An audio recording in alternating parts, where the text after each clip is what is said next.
السلام عليكم ورحمة الله وبركاته. الحمد لله رب العالمين، والصلاة والسلام على أشرف الأنبياء والمرسلين وعلى آله وصحبه أجمعين وبعد. الله سبحانه وتعالى ஆதம் அலைஹி ஸலாத்து வஸ்ஸலாம் அவங்கள படைச்சு என்ன நடந்தது அதற்கு பிறகு அப்படிங்கிறத சூரத்துல் பக்ரா 2வது சூராவினுடைய 30வது ஆயத்திலிருந்து 34வது ஆயத்து வரைக்கும் உள்ளதை நம்ம இப்போ பார்த்து முடித்தோம். இப்போ இதுக்கு அடுத்த பகுதிக்குள்ளே போகணும். அதே போல் இப்லீஸ் அல்லாஹ் சுப்ஹானஹு வ தஆலா விசாரிச்சது, இப்லீஸ் ஷைத்தானாக ஆனது, அதெல்லாம் பார்த்தோம். ஆதம் அலைஹிஸ்ஸலாம் பூமிக்கு இறக்கப்பட்டாங்க. ஆதம் அலைஹிஸ்ஸலாம் அல்லாஹ் சுப்ஹானஹு வ தஆலாவை மட்டும்தான் வணங்கிட்டு இருந்தாங்க. அதற்கு பிறகு ஒரு 10 தலைமுறையினர் அல்லாஹ்வை மட்டுமே தான் இபாதத் செஞ்சுக்கிட்டு இருந்தாங்க. அதற்கு அந்த அடுத்த தலைமுறையில தான் தங்களுடைய முன்னோர்களை சிலைகளாக மக்கள் ஆக்கினாங்க. சிலைகளாக அவங்க ஆக்கும்பொழுது அந்த சிலைகளை வணங்குவதற்காக அவங்க செய்யல. அல்லாஹ் சுப்ஹானஹு வ தஆலா அது குர்ஆன்ல அவங்க சொல்லி காண்பிக்கிறாங்க. அதனால அவங்களுடைய சுருக்கத்தை இப்ப நான் சொல்லிட்டு இருக்கேன். சிலைகளை வணங்குறதுக்காக அவங்க செய்யல. முன்னோர்கள் இருந்த நல்லோர்கள் அவங்கள நம்ம ஞாபகம் வச்சுக்கணும், அவங்கள மாதிரி நம்ம வாழணும் என்பதற்கு ஊக்கம் அளிப்பதாக இந்த சிலைகள் இருக்கும் அப்படின்ற எண்ணத்துல தான் அவங்க சிலைகளை உருவாக்குறாங்க. ஆனால் அடுத்து வந்த தலைமுறையினர் அது என்ன காரணத்துல சிலைகள் உருவாக்கப்பட்டது என்பதை அறியாதவர்களாக இருந்தாங்க. அப்ப அடுத்த தலைமுறையில் என்ன நடக்குது, அந்த சிலைகளுக்கு ஏதோ முக்கியத்துவம் இருக்கின்றது, சிலைகளுக்கு ஏதோ சக்தி இருக்குது அப்படின்னு நினைச்சுக்கிட்டு அந்த சிலைகளை மக்கள் வணங்க ஆரம்பிக்கிறாங்க. இப்படிதான் முதலாக மனித சமுதாயத்துக்குள்ள ஷிர்க் அப்படிங்கிறது வருது. சிலை வணக்கம், பல தெய்வ வணக்கம்ங்கிறது இப்படிதான் வருது. இது அப்துல்லாஹ் இப்னு அப்பாஸ் ரலியல்லாஹு அன்ஹு நமக்கு அறிவிக்கிறாங்க. தப்சீர் தபரியில வருது, தப்சீர் இப்னு கஸீர். அப்போ மனித சமுதாயத்துல முதல் 10 தலைமுறையினர் ஷிர்க் இல்லாம தௌஹீதுல தான் இருந்தாங்க. அல்லாஹ்வை மட்டுமே வணங்கி கொண்டு தான் இருந்தாங்க. ஷிர்க், அல்லாஹ்வுக்கு சமமாக கடவுள்களை உருவாக்குவது என்பது ஒரு 10 தலைமுறையினருக்கு பிறகுதான் வருது. அதுவும் அவங்க முதல்ல சிலைகளை செய்யும் போது அந்த சிலைகளை வணங்க வேண்டும் என்பதற்காக செய்யல, நல்லோர்களுக்கு முக்கியத்துவம் கொடுக்கணும் அப்படிங்கிறதுக்காக தான் செஞ்சாங்க. ஆனா அடுத்து வரக்கூடிய தலைமுறையினர் அதை பற்றிய கல்வி இல்லாதவங்களாக இருக்கும் பொழுது அந்த சிலைகளுக்கு ஏதோ சக்தி இருக்குதுன்னு நினைச்சுக்கிட்டு அந்த சிலைகள்கிட்ட போய் துஆ செய்ய ஆரம்பிக்கிறாங்க, உதவி தேட ஆரம்பிக்கிறாங்க, பாதுகாப்பு தேட ஆரம்பிக்கிறாங்க. அப்போ அந்த சிலைகளை வணங்குவதாக அது மாறிடுது. இன்றைக்கு முஸ்லிம் சமூகத்திலும் இதே மாதிரியான விஷயங்களை தான் பார்க்கலாம். நல்லோர்களுக்கு மரியாதை செய்யற அப்படின்னு சொல்லிட்டு என்ன செய்யறாங்க, நல்லோர்களுடைய கபறுகளை உயரமாக ஆக்குறாங்க. அதற்கு பிறகு அந்த கபர் மேல கட்டடங்களை கட்டுறாங்க, அதை ஒரு தர்காவாக ஆக்குறாங்க. அப்போ அறியாத மக்கள் என்ன செய்யறாங்க, அந்த கபர்கள் கிட்ட போய் அவங்க உதவி தேட ஆரம்பிக்கிறாங்க, பாதுகாப்பு தேட ஆரம்பிக்கிறாங்க. ஒரு கட்டத்துல அந்த கபர்ல இருக்கிறவங்க கிட்ட இவங்க துஆ செய்யறாங்க. அப்ப அது வணக்கமாக மாறிடுது, கபறுகளை வணங்குவதாக மாறிவிடுகிறது. மனித சமுதாயத்துல முதல்ல எப்படி ஷிர்க் வந்ததோ அது திரும்ப அதே முறையில தான் வர ஆரம்பிக்கும். இப்போ மனித சமுதாயத்துல முதலாக இப்படி ஒரு ஷிர்க் அப்படிங்கிறது வருது. ஷிர்க் அப்படிங்கிற வார்த்தைக்கு அர்த்தம் என்ன?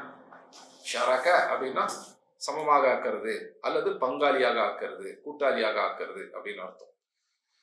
இப்போ ஒரு பிசினஸ் பண்றோம், பிசினஸுக்கு அரபியில் என்ன சொல்லுவாங்க, ஒரு கம்பெனி உருவாக்குறாங்க, பிசினஸ்க்கு திஜாரா, ஒரு கம்பெனி உருவாக்கி கூட்டாளிகளை சேர்த்து பங்காளி வச்சு ஒரு கம்பெனி உருவாக்குறாங்க. அந்த கம்பெனிக்கு என்ன சொல்லுவாங்க? ஷரீகா அப்படின்னு சொல்லுவாங்க. ஷிர்க்குங்கிற வார்த்தையிலேருந்து வந்ததுதான் அது. பங்காளியை சேர்த்துக்கிறது ஷிர்க். அது 50-50 இருக்கணும்னு அவசியம் இல்லை, சரிசமமாக பங்கிடணும்னு அவசியம் இல்லை. ஒருத்தர்கிட்ட 99% பங்கு இருக்குது, ஒருத்தர்கிட்ட 1% பங்கு இருக்குது, அதுவும் கூட பங்காளியாக்க அர்த்தம். அப்ப 99 இபாதத்துகளை வணக்கங்களை அல்லாஹ்வுக்கு செஞ்சுட்டு ஒரே ஒரு வணக்கத்தை மட்டும் ஒரு மனுஷனுக்கு செய்யறாங்க அப்படின்னா அதுவும் அல்லாஹ்வுக்கு பங்காளியாக ஆக்க அர்த்தம். அதுவும் ஷிர்க் தான். இப்போ மனித சமுதாயத்தில் ஷிர்க்குங்கிறது உருவாயிருக்குது. அப்போ ஷிர்க்குங்கிறது அல்லாஹ் மன்னிக்காத ஒரு பாவம் அப்படின்னு அல்லாஹ் சொல்றாங்க. அப்போ அப்படிப்பட்ட ஒரு பெரும் பாவத்தை செய்யும் போது அல்லாஹ் சுப்ஹானஹு வ தஆலா என்ன செஞ்சிருக்கணும்? பொதுவாக நம்ம என்ன செய்வோம், பாவம் செஞ்சு தண்டிப்போம், அப்படிதானே? அப்போ அல்லாஹ் மனுஷங்களை தண்டிச்சிருக்கணும் இல்லையா? ஆனால் அல்லாஹ்வுடைய கருணையுடைய உச்சக்கட்டம் அப்பதான் வெளிப்படுது. மனிதன் ஷிர்க்கில் ஈடுபடும் போது அல்லாஹ் எந்த பாவத்தை மன்னிக்கவே மாட்டேன் என்று சொல்கிறார்களோ அப்படிப்பட்ட ஒரு மாபெரும் பாவத்தை மனிதன் செய்யும் பொழுது அல்லாஹ் உடனடியாக அந்த மனிதர்களை தண்டிக்கல, மாறாக அந்த மனிதர்களுக்கு அல்லாஹ்வுடைய அதிகபட்ச கருணை அப்படிங்கிறது அப்படி வருது. அது என்ன? அல்லாஹ் ரசூலை அனுப்புறார். மனுஷன் தவறு செய்யும்போது உடனடியாக அல்லாஹ் தண்டிக்கிறது இல்லை. இந்த உலகத்தினுடைய வாழ்க்கையை பொறுத்த வரைக்கும் அல்லாஹ் நமக்கு அதிகமான அவகாசத்தை தருவான், நம்ம திருந்தத்துக்கான வாய்ப்புகளை கொடுப்பான். அப்போ மக்கள் ஷிர்கில் போகும்போது அல்லாஹ் சுப்ஹானஹு வ தஆலா அவங்க திருந்தறதுக்கான வாய்ப்பை கொடுக்குறாங்க. அல்லாஹ்வுடைய கருணையின் வெளிப்பாடாக அல்லாஹ் தூதர்களை அனுப்புறாங்க. மனித சமுதாயம் ஒன்றாக இருந்தது. ஷிர்க் வரும்போது மனித சமுதாயம் இரண்டாக பிளவுபடுது. அல்லாஹ்வை மட்டுமே வணங்கக்கூடியவர்கள் ஒரு கூட்டம், அல்லாஹ்வுக்கு சமமாக எதையோ ஆக்குறது, ஷிர்க் செய்யறது, அது இன்னொரு கூட்டம். அப்போ ஒற்றுமையாக இருந்த மனித சமுதாயத்தை இரண்டாக பிளவுபட வைத்தது எது? ஷிர்க் தான். எங்க ஷிர்க் இருக்கோ அது மனித சமுதாயத்தை பிளவுபட வைக்கும். இப்போ நம்ம ஊர்ல ஷிர்க் இருக்குது அப்படின்னாக்கா அது மனித சமுதாயத்தை பிளவுபட வைக்கும். இப்போ இன்றைக்கு பார்க்குறோம், ஏதாவது மக்கள்கிட்ட போய் நம்ம அல்லாஹ்வை மட்டுமே வணங்குங்க அப்படின்னு தாவா செய்யறோம். அல்லாஹ்வை மட்டுமே வணங்குங்கள் அப்படின்னு சொல்றதுக்கு பேரு அரபியில என்ன சொல்லுவாங்க? அதுதான் தவ்ஹீத் அப்படின்னு சொல்லுவாங்க. இன்னைக்கு தவ்ஹீத்னா அது ஒரு அமைப்பினுடைய பேரை நம்ம நினைச்சுக்கிறோம். அப்படி அல்ல. தவ்ஹீதுங்கிறது லா இலாஹ இல்லல்லாஹுக்கு இன்னொரு பெயர். ஹதீஸுகள்ல தவ்ஹீதுங்கிற வார்த்தை தெளிவா வந்திருக்குது. அப்ப லா இலாஹ இல்லல்லாஹுடைய இன்னொரு பெயர். அல்லாஹ்வை மட்டுமே வணங்குங்க, எல்லா இபாதத்துகளையும் அல்லாஹ்வுக்கு மட்டுமே ஆக்குங்க அப்படின்னு சொல்றதுக்கு பேரு தவ்ஹீத். இப்போ மக்கள்கிட்ட தவ்ஹீதை சொன்னா, முஸ்லீம் மக்கள்லயே சிலர் ஷிர்க்ல ஈடுபடுறாங்க. அவங்கள்ட்ட தவ்ஹீதை சொன்னா மக்கள் என்ன சொல்றாங்க? நீங்க சமுதாயத்தை பிளவுபடுத்துறீங்க அப்படின்றாங்க. ஆனா உண்மையில சமுதாயம் எப்படி பிளவுபடும்? எப்போ பிளவுபடும்? ஷிர்க்குனால தான் பிளவுபடும். தவ்ஹீதுங்கிறது மக்களை ஒன்றிணைக்கக்கூடியது, ஷிர்க்குங்கிறது மக்களை பிளவுபடுத்தக்கூடியது. இப்போ மக்கள் ஆரம்பத்தில் ஆதம் அலைஹிஸ்ஸலாம்ல இருந்து அடுத்த 10 தலைமுறைக்கு தவ்ஹீதுல இருந்தாங்க, ஒரு சமூகமாக இருந்தாங்க. அல்லாஹ் சுப்ஹானஹு வ தஆலா சொல்றாங்க, கான الناس أمة واحدة فبعث الله النبيين. மனிதர்கள் ஆரம்பத்துல ஒரு உம்மத்தாக இருந்தாங்க. அதுக்கு பிறகு ஷிர்க் வந்த பிறகு فبعث الله النبيين, அல்லாஹ் அந்த மக்களுக்கு மத்தியில் இருந்த நபிமார்களை எழுப்பினாங்க அப்படின்னு சொல்றாங்க. இது சூரத்துல் பக்ரா 2வது சூராவுடைய 213வது ஆயத்.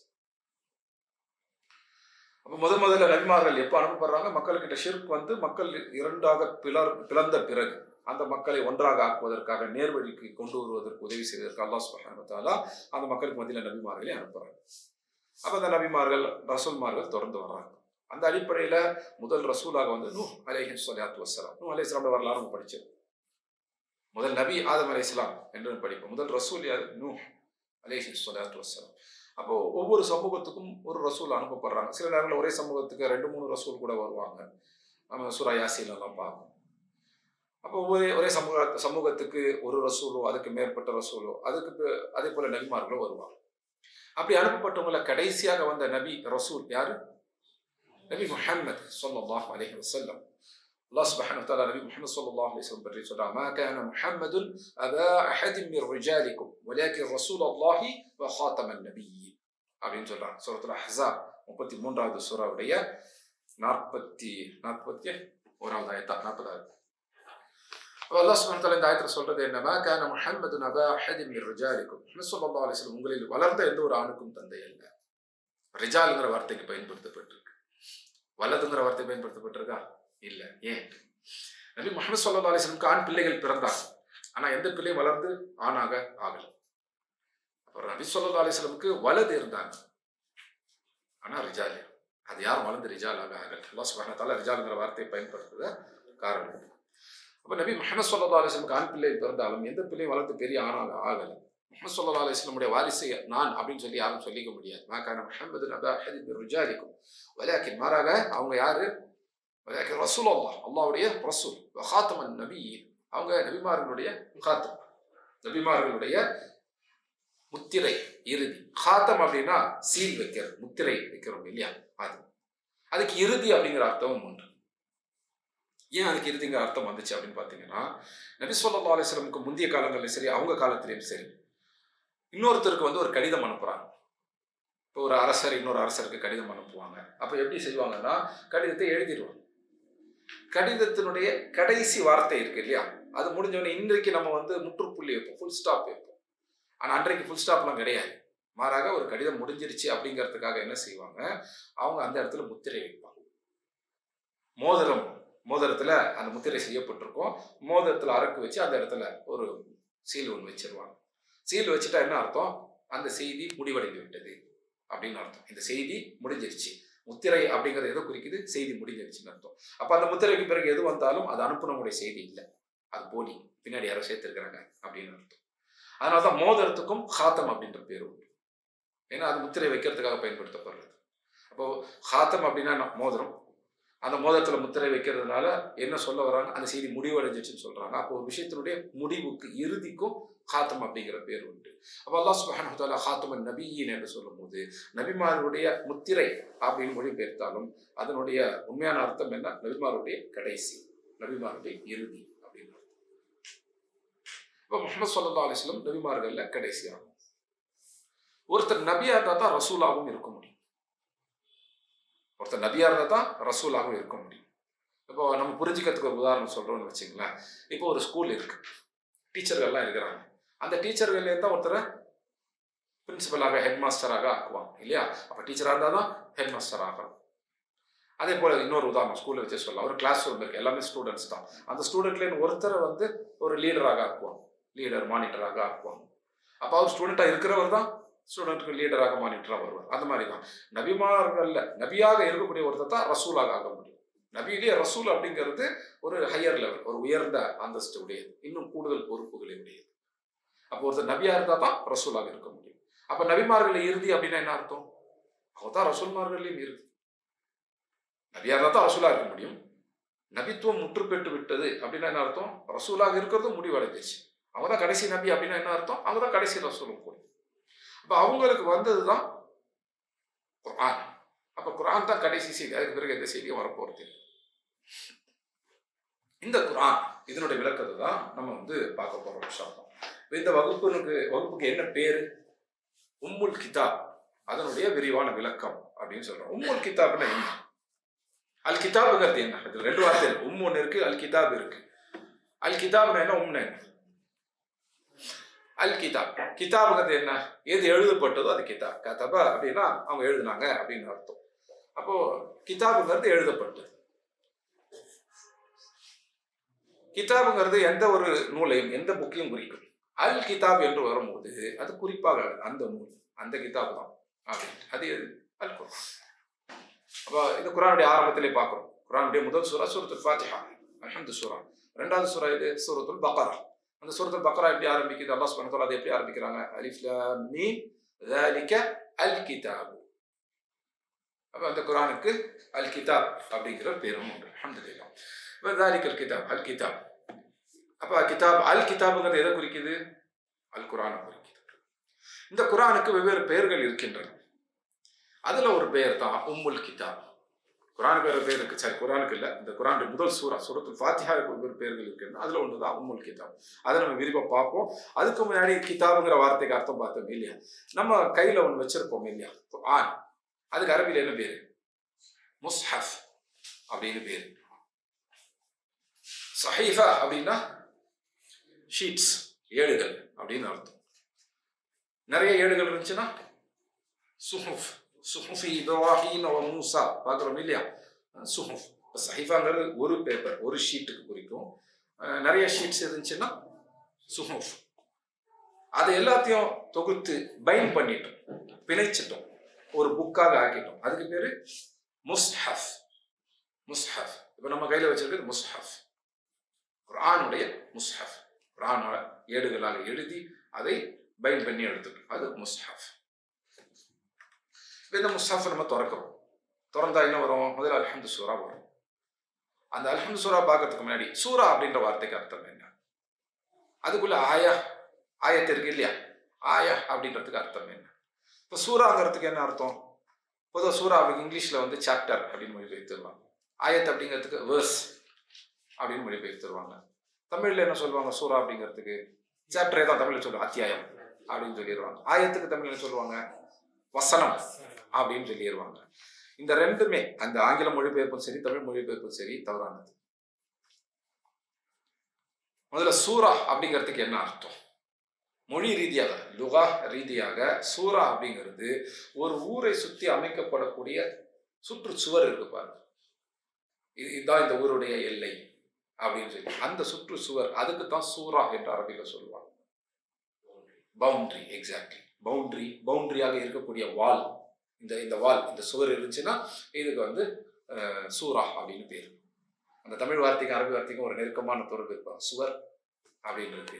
சூராவுடைய ஜம்மு பன்மை ப்ளூரல் எது? சுவர். சூராங்கிற வார்த்தைக்கு ஜம்மு ப்ளூரல் வந்து சுவர். அந்த சுவருக்கு ஒரிஜினல் அர்த்தம் என்ன? சுவருக்கு தான் அர்த்தம் சுற்றுச்சுவர், ஒரு ஊரை சுற்றியுள்ள சுவர், அந்த ஊருடைய பவுண்டரி எது, எல்லை எது அப்படிங்கிறத தெரிவிக்கக்கூடியது. அப்போ சூரா அப்படின்னா அது வந்து ஒரு ஆரம்பம் இருக்கும், முடிவு இருக்கும். அப்படி இருக்கக்கூடியதுக்கு தான் சூரா அப்படிங்கிற வார்த்தை சொல்லுவோம். இது மொழி ரீதியாக. இப்போ சூரானா சாப்டர் அப்படின்னு அர்த்தம் இல்லை. ஆனால் இங்கிலீஷில் அப்படிதான் பைபிளில் சாப்டர் எழுதி வச்சதுனால அவங்க பைபிள் மாதிரியே வார்த்தையை இதுக்கும் பிரயோகப்படுத்தி குரானில் இருக்கக்கூடிய சூறாவுக்கு சாப்டர் அப்படின்னு மொழிபெயர்த்துட்டாங்க. எப்படி நம்ம குர்ஆன் அப்படிங்கிறத மொழிபெயர்க்க இல்லையோ அதே மாதிரி சூரா அப்படிங்கிறதையுமே மொழிபெயர்க்காம பயன்படுத்தினா நல்லது. மற்றவங்களுக்கு புரியறதுக்காக சொல்லலாம் சூறானா அத்தியாயங்க அப்படின்னு சொல்லலாம்.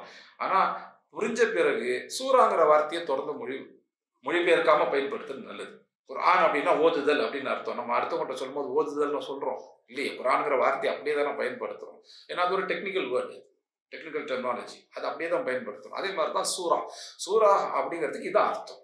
அப்போ நம்ம இது குர்ஆனுடைய சூரா அப்படின்ட்டு பயன்படுத்தும். யாருக்காவது புதுசாக சொல்கிறோம் இல்லை முஸ்லீம் அல்லாத மக்களுக்கு புரியறதுக்காக சொல்கிறோன்னா அப்போ சாப்டர்னோ அத்தியாயமோ சொல்லலாம். ஆனால் பழகிட்டாங்க அப்படின்னா குர்ஆனுக்கும் அவங்களுக்கும் ஒரு தொடர்பு வந்துச்சுன்னா அதுக்கு பிறகு அதை சூரா அப்படின்னு சொல்கிறத நம்ம பழக்கமாக இருக்கும். பழகிடுவாங்க. எப்படி குர்ஆன்னு சொல்லி அவங்க பழகிட்டாங்களோ அதே மாதிரி சூரா அப்படின்னு சொல்லி பழகிடுவாங்க இன்ஷா அல்லாஹ்.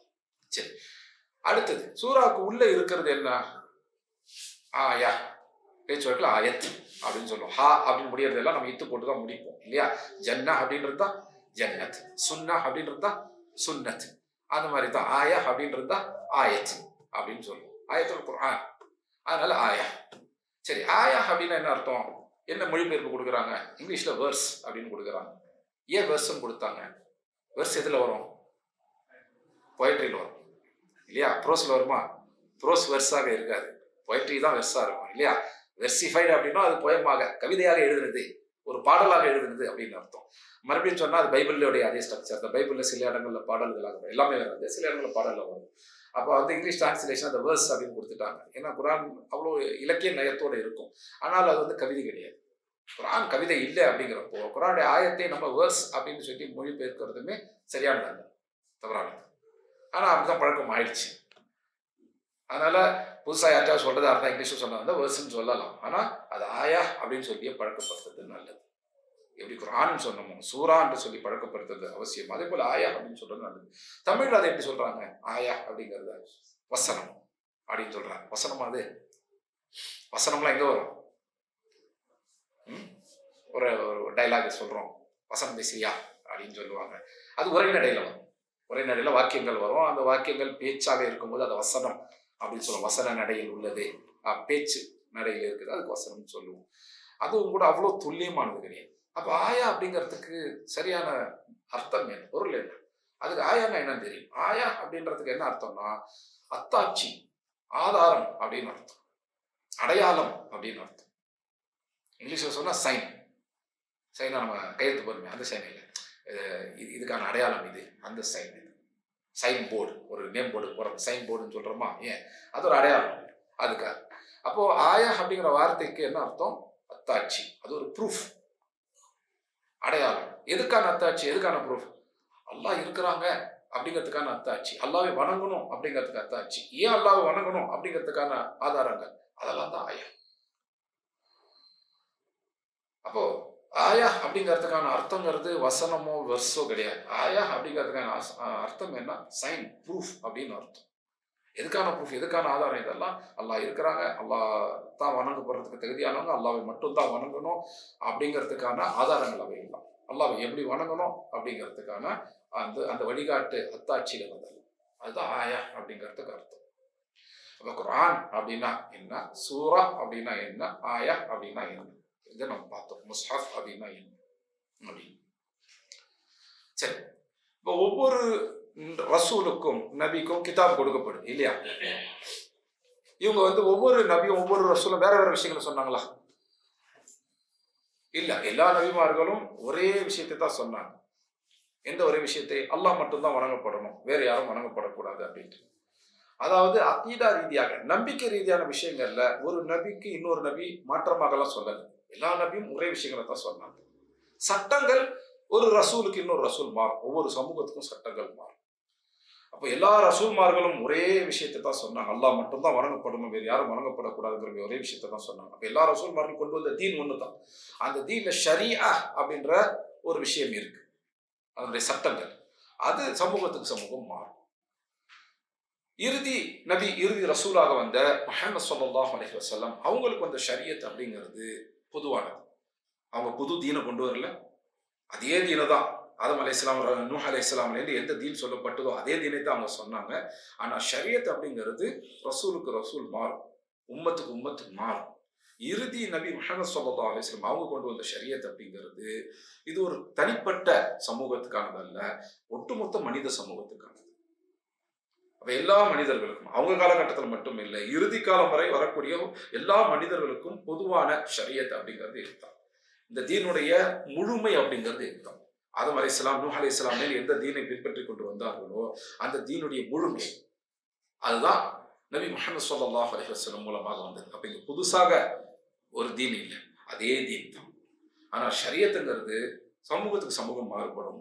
இறுதி நபி, இறுதி ரசூலான முஹம்மது ஸல்லல்லாஹு அலைஹி வஸல்லம் அவங்களுக்கு வந்த ஷரியா அப்படிங்கிறது எல்லா மனிதர்களுக்குமான. இதுக்கப்புறம் மனிதர்கள் தனித்தனி சமூகங்களாக இல்லை, ஒட்டுமொத்த மனித சமூகம் ஒன்று, ஒட்டுமொத்த மனித சமூகத்துக்கான ஷரியா அப்படிங்கிற சட்டங்கள் என்பது ஒரே சட்டங்கள் தான். மனித சமூகத்துக்கு மட்டும் இல்லை, ஜின்களுக்கும் சேர்த்து இவங்க தான் நபி ரசூலாக அனுப்பப்பட்டாங்க இறுதியாக. அப்போ மனிதர்கள், ஜின்கள் எல்லாருக்குமான ஷரியத்துங்கிறது நபி முஹம்மது ஸல்லல்லாஹு அலைஹி வஸல்லம் அவங்க மூலமாக அந்த ஷரியத். சரி, இது நம்ம குர்ஆனை புரிஞ்சுக்கிறதுக்கான ஒரு பின்னணி. அப்ப இப்ப என்னெல்லாம் பார்த்தோம்? முஸ்ஹஃப் அப்படின்னா என்ன அப்படிங்கிறத பார்த்தோம், சூரா அப்படின்னா என்னன்னு பார்த்தோம், ஆயா அப்படின்னா என்னன்னு பார்த்தோம், தீன், ஷரியா இதெல்லாம் என்ன அப்படிங்கிறத பார்த்தோம். அப்போ நபி முஹம்மது ஸல்லல்லாஹு அலைஹி வஸல்லம் புதிய ஒரு தீனை கொண்டு வரல. முதல் மனிதரான ஆதம் அலைஹிஸ்ஸலாம் எந்த தீனை பின்பற்றினார்களோ, முதல் ரசூலான நூஹ் அலைஹிஸ்ஸலாமுக்கு எந்த தீன் கொடுக்கப்பட்டுச்சோ, ஒவ்வொரு நபிக்கும் ரசூலுக்கும் எந்த தீன் கொடுக்கப்பட்டுச்சோ அதே தீனைத்தான் நபி முஹம்மது ஸல்லல்லாஹு அலைஹி வஸல்லம் சொன்னாங்க. அப்ப இஸ்லாம் புதிய ஒரு மதமா, புதிய மார்க்கமானா இல்லை, முதல் மனிதர்கள் பின்பற்றி கொண்டு வரக்கூடிய மதம், மார்க்கம் தான் இஸ்லாம். அப்ப எந்த வகையில வித்தியாசப்படுது அப்படின்னா, ஒவ்வொரு சமூகத்துக்கும் அவங்க காலகட்டத்துக்கு ஏற்றார் போல ஷரியா சட்டங்கள் கொடுக்கப்பட்டு இருக்கும். இறுதி நபி, இறுதி ரசூலான முஹம்மது ஸல்லல்லாஹு அலைஹி வஸல்லம் வந்துட்ட பிறகு அந்த பழைய ஷரியத்துகள் எல்லாத்தையும் கேன்சல் பண்ணிட்டாங்க. அது எல்லாமே ரத்து செய்யப்பட்டு விட்டது. இப்ப இந்த ஷரியத்து தான் எல்லா மனிதர்களுக்குமான ஷரியத். இது குறிப்பிட்ட ஒரு பகுதியில் வசிக்கக்கூடிய மனிதர்களுக்கானது அல்ல, குறிப்பிட்ட மொழி பேசக்கூடிய அரபி பேசுறவங்களுக்கு அவங்களுக்கானது அல்ல. இது நபி முஹம்மது ஸல்லல்லாஹு அலைஹி வஸல்லம் காலத்திலிருந்து எல்லா மனிதர்களுக்குமானது. அவங்க காலகட்டத்து மனிதர்களிலிருந்து இறுதி காலகட்டம் வரை உள்ள எல்லா மனிதர்களுக்குமான பொதுவான ஷரியா இதுதான். அது அல் குர்ஆன்லையும் நபி முஹம்மது ஸல்லல்லாஹு அலைஹி வஸல்லம் சுன்னாவிலையும் அந்த ஷரியத் என்ன அப்படிங்கிறத நம்ம பார்க்கலாம். அந்த தீனுடைய விரிவான விஷயங்கள் நம்ம பார்க்கலாம். சரி, அப்ப தீன் ஷரியா என்ன, அப்ப இஸ்லாம்ங்கிறது புது தீனா அப்படிங்கிறதெல்லாம் நம்ம சுருக்கமாக பார்த்துப்போம். அல்ஹம்துலில்லாஹ். இப்போ நம்ம இந்த உம்முல் கிதாப் அப்படின்னா என்னன்றத பார்ப்போம். அதுதான் பாடத்தினுடைய தலைப்பு இல்லையா? அல் கிதாப்ங்கிறது எதை குறிக்குது நம்ம பார்த்தோம். ذَلِكَ அல் கிதாப், சூரத்துல் பக்ரா 2வது சூராவுடைய 2வது ஆயத்துல பார்க்கிறோம். அல்லாஹ் அதுதான் அல் கிதாப் என்று சொல்றாங்க. எதை சொல்றாங்க? அல் குர்ஆனை சொல்றாங்க. அப்ப அல் கிதாப்ங்கிறது அல் குர்ஆன். நம்ம பாடத்தின் தலைப்பு உம்முல் கிதாப் அப்படின்றது. நபி முஹம்மது ஸல்லல்லாஹு அலைஹி வஸல்லம் சொல்றாங்க, ஜாமிஅ திர்மிதியில் வரக்கூடிய ஹதீஸ், இது சஹீஹானது. இமாம் இப்னு கஸீரும் இன்னும் பற்ற ஹதீஸும் இதை சஹீஹானது, ஆதாரபூர்வமான ஹதீஸ் என்று அறிவிக்கின்றாங்க. அபூ ஹுரைரா ரலியல்லாஹு அன்ஹு அறிவிக்கிறாங்க, ரசூலுல்லாஹி ஸல்லல்லாஹு அலைஹி வஸல்லம் சொல்றாங்க, அல்ஹம்துலில்லாஹி ரப்பில் ஆலமீன் அப்படிங்கிறது என்ன? அல்ஹம்து சூரத்துல் ஃபாத்திஹாவோட முதல் வரி. நபி ஸல்லல்லாஹு அலைஹி வஸல்லம் சில சூறாக்களுக்கு தான் பேர் வச்சாங்க, எல்லா சூறாக்களுக்கும் பேர் வைக்கல. அப்போ ஒரு சூறாவை பத்தி நபி ஸல்லல்லாஹு அலைஹி வஸல்லம் சொல்லும் போது என்ன செய்வாங்க? அதோட முதல் வரியை சொல்லுவாங்க. இப்ப இந்த சூறாவை பத்தி சொல்லும் போது எப்படி சொல்றாங்க? அல்ஹம்துலில்லாஹி ரப்பில் ஆலமீன், அதோட முதல் வரியை சொல்லிட்டாங்க. அப்ப இந்த சூறாவை பத்தி பேச போறாங்க. அது என்ன சொல்றாங்க? அல்ஹம்துலில்லாஹி ரப்பில் ஆலமீன் உம்முல் குர்ஆன், இதுதான் உம்முல் குர்ஆன். உம்முல் கிதாப், இதுதான் உம்முல் கிதாப். வசபஉல் மசானி, இது சபஉல் மசானி. ஒவ்வொரு அர்த்தம் நம்ம பார்ப்போம் இன்ஷா அல்லாஹ். அப்ப இதுக்கு உம்முல் குர்ஆன், உம்முல் கிதாப், வசபஉல் மசானி வல் குர்ஆனுல் அதீம், இதுதான் அல் குர்ஆனுல் அதீம்.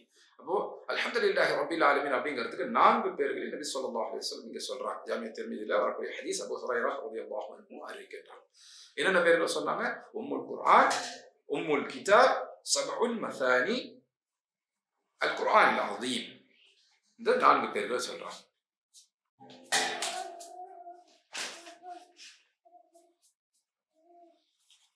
இதுக்கு என்ன அர்த்தம்? அப்படிங்கிற வார்த்தைக்கு என்ன அர்த்தம்? ஏன்னா உம்முல் குரான் அதுலயே உம்முங்கிற வார்த்தை வருது, உம்முல் கிதாப் அதுலயே அப்படிங்கிற வார்த்தை வருது. உம்முங்கிறதுக்கு என்ன அர்த்தம்? தாய் அப்படிங்கிற அர்த்தம் உண்டு. அரபிகள் 2-3 அர்த்தத்தில் அதை பயன்படுத்தி இருக்கிறாங்க.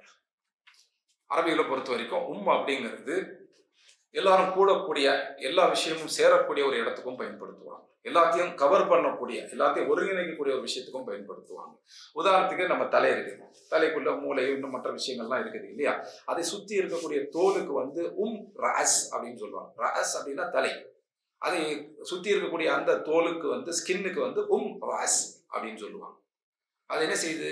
தலையில் இருக்கிற எல்லாத்தையும் ஒருங்கிணைச்சு ஒரு இடமா வைக்கிது. ராஸ் அப்படின்னு சொல்லுவாங்க. அதே போல போருக்கு போகும்போது கொடி எடுத்துட்டு போவாங்க. இன்னைக்கும் பல இடங்கள்ல பார்க்குறோம், போருக்கு போகும்போது கொடி எடுத்துட்டு போவாங்க. லிவா அந்த பிளாக் எடுத்துட்டு போவாங்க. அந்த போர் கொடி என்ன செய்யும்? அதுதான் அந்த அந்த படையை ஒருங்கிணைக்கும். அந்த கொடிக்குமே அப்படிங்கிற வார்த்தையை அரபிகள் பயன்படுத்துவாங்க. நம்ம தபரி அவங்க தப்சீர்ல இந்த விளக்கங்கள் எல்லாம் வரிசைப்படுத்தி நமக்கு சொல்றாங்க. அப்படிங்கிறதுக்கு இந்த அர்த்தங்கள்லாம் உண்டு. சென்டர் பாயிண்ட்னு சொல்லலாம், எல்லாத்துடைய கோர் அப்படின்னு சொல்லலாம், எசன்ஸ் அப்படின்னு சொல்லலாம். அப்போ ஒரு விஷயத்தினுடைய சாராம்சம் அதுதான் எல்லாவற்றுடைய அந்த தொகுப்பா சேர்த்து அதை பிடிஞ்செடுத்து ஒரு சாரமாக ஆக்கணும். எனக்கு ஒரு எசன்ஸா எடுத்து எப்படி இருக்கும், அது எக்ஸ்ட்ராக்ட், அந்த எக்ஸ்ட்ராக்டை எசன்ஸை மட்டும் எக்ஸ்ட்ராக்ட் பண்ணு, அதுதான் அப்படிங்கிறது. அப்போ உம்முங்கிற வார்த்தைக்கு இது. அதே போல தாய்ங்கிறதுக்கும் சொல்லலாம். அப்போ அப்படிங்கிறது இந்த அர்த்தம். அப்போ உம்முல் குர்ஆன், உம்முல் கிதாப் அப்படின்னு என்ன அர்த்தம்? இது ஒட்டுமொத்த குர்ஆனுடைய கோர் எசன்ஸ். இதுதான் ஒட்டுமொத்த குர்ஆன்ல இருக்கக்கூடிய எல்லா விஷயங்களுடைய சாராம்சம் அப்படிங்கிறது இதுதான். அப்ப யாருக்கு இந்த உம்முல் குர்ஆன் தெரியுதோ அவங்களுக்கு குர்ஆனுடைய எல்லா விஷயங்களுடைய அடிப்படையும் தெரிஞ்சு. குர்ஆனுடைய கோர் அப்படிங்கிறது இதுலதான் இருக்கு. அப்ப உம்முல் குர்ஆன் அப்படின்னா இது குர்ஆனுடைய குர்ஆனுடைய சாராம்சம், எசன்ஸ், கோர் அப்படின்னு சொல்லி. உம்முல் கிதாப், அல் கிதாப் அதே தான், குர்ஆன் தான். அப்போ அல் கிதாபினுடைய சாராம்சம் இதெல்லாம். அடுத்த பேர் என்ன சொல்றாங்க? சபஉல் மதானி என்று சொல்றாங்க ரசூலுல்லாஹி ஸல்லல்லாஹு அலைஹி வஸல்லம். அல்லாஹ் குர்ஆன்ல சொல்றாங்க, சூரத்துல் ஹிஜ்ர் 15வது சூராவுடைய 87வது ஆயத்துல, வலகத் ஆதைனாக சபஉம் மினல் மதானி, உங்களுக்கு நாம சபஉம் மினல் மதானி கொடுத்தோம் அப்படின்னா. சபஅ அப்படின்னா 7 அப்படின்னு அர்த்தம். இந்த நம்பர் 7 இருக்கு இல்லையா, 7 இருக்கு இல்லையா, அதுக்கு சபஅ அப்படின்னு சொல்லுவோம் அரபியில். மசானி அப்படின்னா என்ன? திரும்ப திரும்ப வரக்கூடிய ஒரு விஷயத்துக்கு மசானி அப்படின்னு சொல்ற வழக்கம் உண்டு. 2-3 அர்த்தங்கள் உண்டு. அதுல இந்த அர்த்தம் ரொம்ப நெருக்கமானது. சபஉம் மினல் மசானி அப்படின்னா திரும்ப திரும்ப ஓதப்படக்கூடிய 7. அப்ப சூரத்துல் ஃபாத்திஹா அல்ஹம்துலில்லாஹி ரப்பில் ஆலமீன், அதுல எத்தனை ஆயாத் இருக்கு? அதை நம்முடைய முடிவுக்கு அல்லாஹ் வைக்கல, அல்லாஹ்வே சொல்லிட்டான் சபஉம் மினல் மசானி, 7 ஆயாத்து தான் அதுல இருக்குது அப்படின்னு சொல்லிட்டாங்க. அந்த 7 ஆயாத் எது? இப்ப அல்லாஹ் இந்த ஆயத்திற்குள்ள சூரத்துல் ஹிஜ்ர் 15வது சூராவுடைய 87வது ஆயத்துல வலகத் ஆதைனாக சபஉம் மினல் மசானி, உங்களுக்கு நாம் 7 திரும்ப திரும்ப ஓதப்படக்கூடிய 7 ஆயத்துக்களை கொடுத்தோம். அந்த 7 ஆயத்துக்கள் எது? அதுதான் ரசூலுல்லாஹ் இங்க சொல்றாங்க. அல்ஹம்துலில்லாஹி ரப்பில் ஆலமீன் சபஉம் மினல் மசானி, சபஉல் மசானி அப்படின்னு சொல்றாங்க. அந்த 7 ஆயத்துக்கள் அல்ஹம்துலில்லாஹி ரப்பில் ஆலமீன் தான். நீங்க வேற ஏதோ 7 ஆயத்துக்கள் இல்லை, இந்த 7 ஆயத்துக்கள் தான் அப்படிங்கிறத ரசூலுல்லாஹி ஸல்லல்லாஹு அலைஹி வஸல்லம் தெளிவுபடுத்துறாங்க. கடைசி என்ன வார்த்தை சொல்றாங்க? அல் குர்ஆன் அதீம், மகத்தான குர்ஆன் இதுதான் அப்படிங்கிறாங்க. எது? இந்த 7 ஆயத்துக்கள் தான். இந்த உம்முல் கிதாப், உம்முல் குர்ஆன், அல்ஹம்துலில்லாஹி ரப்பில் ஆலமீன், சூரத்துல் ஃபாத்திஹா தான் அல் குர்ஆன் அதீம் அப்படினே சொல்லிடுறாங்க. அப்ப ஒட்டுமொத்த குர்ஆனுடைய அந்த சுருக்கம், அந்த சாரம் இதில் இருக்கின்றப்போ இதுதான் குர்ஆன். அப்ப இந்த வார்த்தையிலிருந்து நபி ஸல்லல்லாஹு அலைஹி வஸல்லம் கொடுத்த இந்த பெயர்லேருந்து என்ன புரிஞ்சுக்கலாம்? அல்ஹம்து சூராவினுடைய ஒரு விளக்கம் தான் முழு குர்ஆன். அல்ஹம்து சூராவினுடைய விளக்கம், விரிவாக்கம் தான் முழு குர்ஆன். அப்போ அல்ஹம்து சூராவை நம்ம கரெக்டா தெரிஞ்சுக்கிட்டோம் அப்படின்னா முழு குர்ஆனையும் கரெக்டா தெரிஞ்சுக்கிறதுக்கான வாய்ப்புகள் உண்டு இன்ஷா அல்லாஹ். குர்ஆனை நம்ம சரியா விளங்கணும் அப்படின்னா இந்த அல்ஹம்து சூராவை, அல்ஹம்துலில்லாஹி ரப்பில் ஆலமீன், அந்த முழு சூராவையும் நம்ம தெளிவாக விரிவாக விளங்கணும் இன்ஷா அல்லாஹ். அதுக்கு தான் இந்த வகுப்பு. இது ஒரு பாடம் இன்ஷா அல்லாஹ். அப்போ இந்த பாடத்தினுடைய தலைப்பு பெயர் என்ன? உம்முல் கிதாப்.